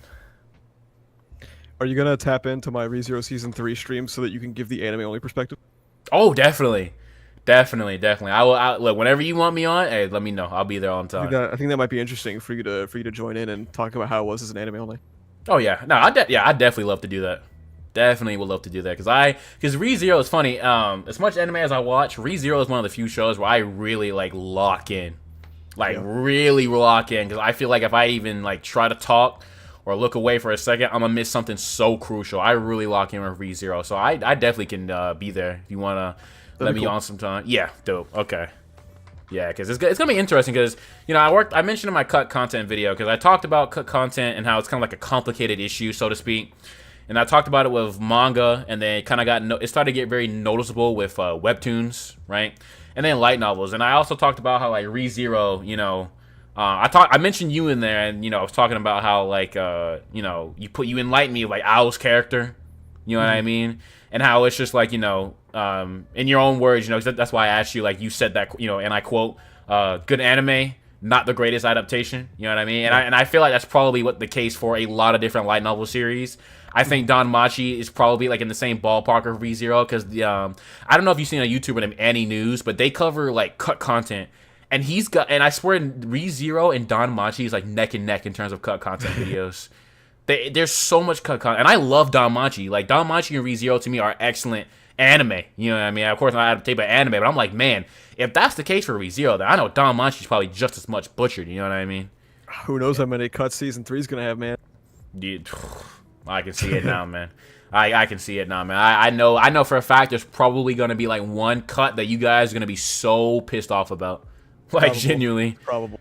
I expect it, man. It's funny, man. I don't know what it is either, man, but fantasy light novel series especially, like, they seem to really get the boot of it. And I don't know if it's because of the fact that, like, there's just so much detail and inner monologue in there with light novel series that, like, they just really get the blunt. Because, like, you look at series like the 86, for example, right? The 86, apparently, from my understanding, is probably one of the best light novel adaptations ever in the medium. I don't think there was like any major cut content, any major or minor cut content that is significant to the narrative. But the 86 is like its own like wartime dystopian kind of deal. You know what I mean? But then you see like Mushoku Tensei, you see ReZero, you see Don Machi, you see that time I got reincarnated as a slime, you see Rising of the Shield Hero, and it's like all of them have so much cut content, and I'm like, what is it with light novel fantasy series and having the most abundant of cut content that's not Classroom of the Elite? Because Classroom of the Elite is up there too, from my understanding, and which is crazy. It's crazy, man. I really wish there was like a article that we can figure out how are light novel anime adaptations tackled, because we got no clue, and I know for a fact they gotta be tackled differently from manga adaptations. You know what I mean? For ReZero, it seems like they make decisions to end things on a happier note. Like some of season 1 is like they intentionally didn't finish arc 3 in season 1 so that you don't have the REM reality in your face. That's why arc 3 got finished in season 2. I see. And then season 2 didn't include the advents of the witch, which I don't even know if that'll be in season 3, to be honest with you, but we'll find out soon, I guess. I feel like they better keep it out just for consistency's sake. Some people probably gonna be confused. You know what I mean? You know, I truly. Why are they all isekai? I don't know, man. And that's the funny thing too. All the major light novel fantasy series are all also isekai, for the exception of Don Machi. Don Machi is natural born fantasy. I don't know, man. See, isekai light novels just go stupid, man. They just do. I don't know about other isekai, because I don't know, but I've read ReZero, and I know that Tappei is very flowery. He's very flowery prose, and he spends a lot of time focusing on the minute details of things. So I'm not surprised that some of that shit gets cut, but some of the stuff that does get cut is like getting shot in the face with buckshot. Yeah.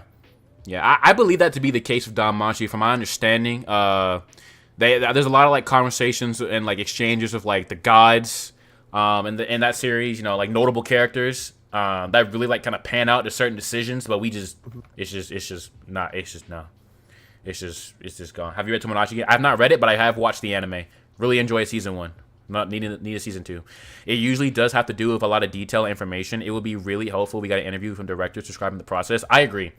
There has not been like a single like interview from like a notable light novel director in a long time. Maybe next time Tappei is accepting questions, probably like next year. Maybe I'll try and send a question in, and how things are decided to be left on the cutting room floor.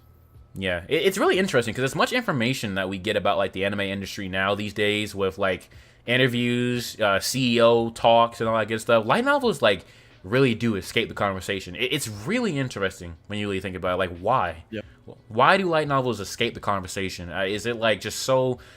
you know, and I mentioned this in the you know the video script about how like you know in an ideal world I feel like even with you know ample time and like an ideal episode count, there still would probably be cuts just for the idea of like pacing and stuff like that. It just wouldn't work, man. Like I feel like light novels, you know, it's hard to say if a light novel has too much information for its own good when it comes to an anime adaptation, but you know in this current time period with the anime industry, they do have too much information for their own good. Yeah, because they just can't get it right, man. Like it literally has to be like just enough, like the 86. Like it was just like just enough to not cut a thing. You know what I mean? Yeah.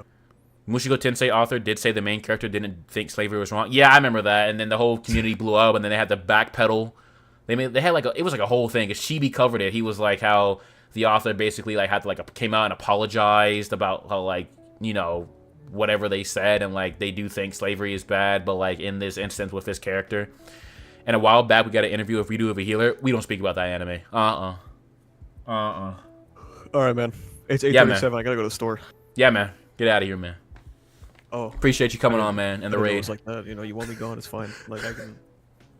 Now I'm gonna wrap up here too, man. It's 11:37 for me. Actually, it's 11:38. All right, bro. This dude,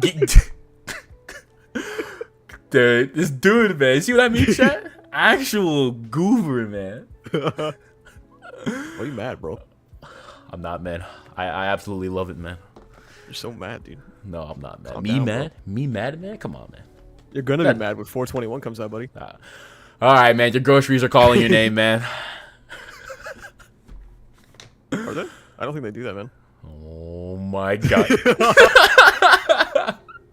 little bit of intentional tomfoolery. Tomfoolery. Yep, there we go. A mild amount of tomfoolery, man. Oh man. All right, can we get Bubba Bam before I go? Can we get him out of here? You know, how do I? Let's see here. How do I? Elite 8. How would I pull up my YouTube chat? Do I just like? You know how to do this? Do you know how to protect yourself? That's a great question. If somebody came in here, I used to have an issue with a bunch of sex bots joining my chat. If this happened to you, you would be unprepared. You wouldn't be able to do anything. Do I need to open my chat at the same time, like on YouTube? Oh. Yeah.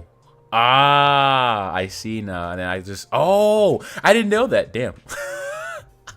I should have had my stream open the entire time. I have it open with OBS. OBS like puts, not OBS, Streamlabs puts like the chat on the side of the screen. That's how I usually watch it. But I did not know that I couldn't like, yeah, I actually can't do anything from here. Yeah. Just use normal OBS, bro. Okay. Sorry. Forgive me for my. That's what I use. I use normal OBS and I embed the chat into a doc, so that it still works. Okay. Mod me. Yeah, I don't think I will, Bubba. I'm gonna have to hit you with the put the user in timeout for 1 minute. All right, there we go. So yeah. There you go. There you go. But all right, chat. Listen. That's going to do it for me. I appreciate everybody for coming out. Also, thank you for rating me, buddy, and coming out. I greatly appreciate it. It's time for me to cope for another week of MHA coming up soon. We'll probably be back if things are absolutely terrible. You guys should be able to expect me probably, maybe not next weekend, but week after next, we'll do another 2-chapter. And yeah, other than that, thank you all for coming out. I hope you all have a fantastic evening and night. It was a pleasure. I hope to get to talk to you all more. And I'm out.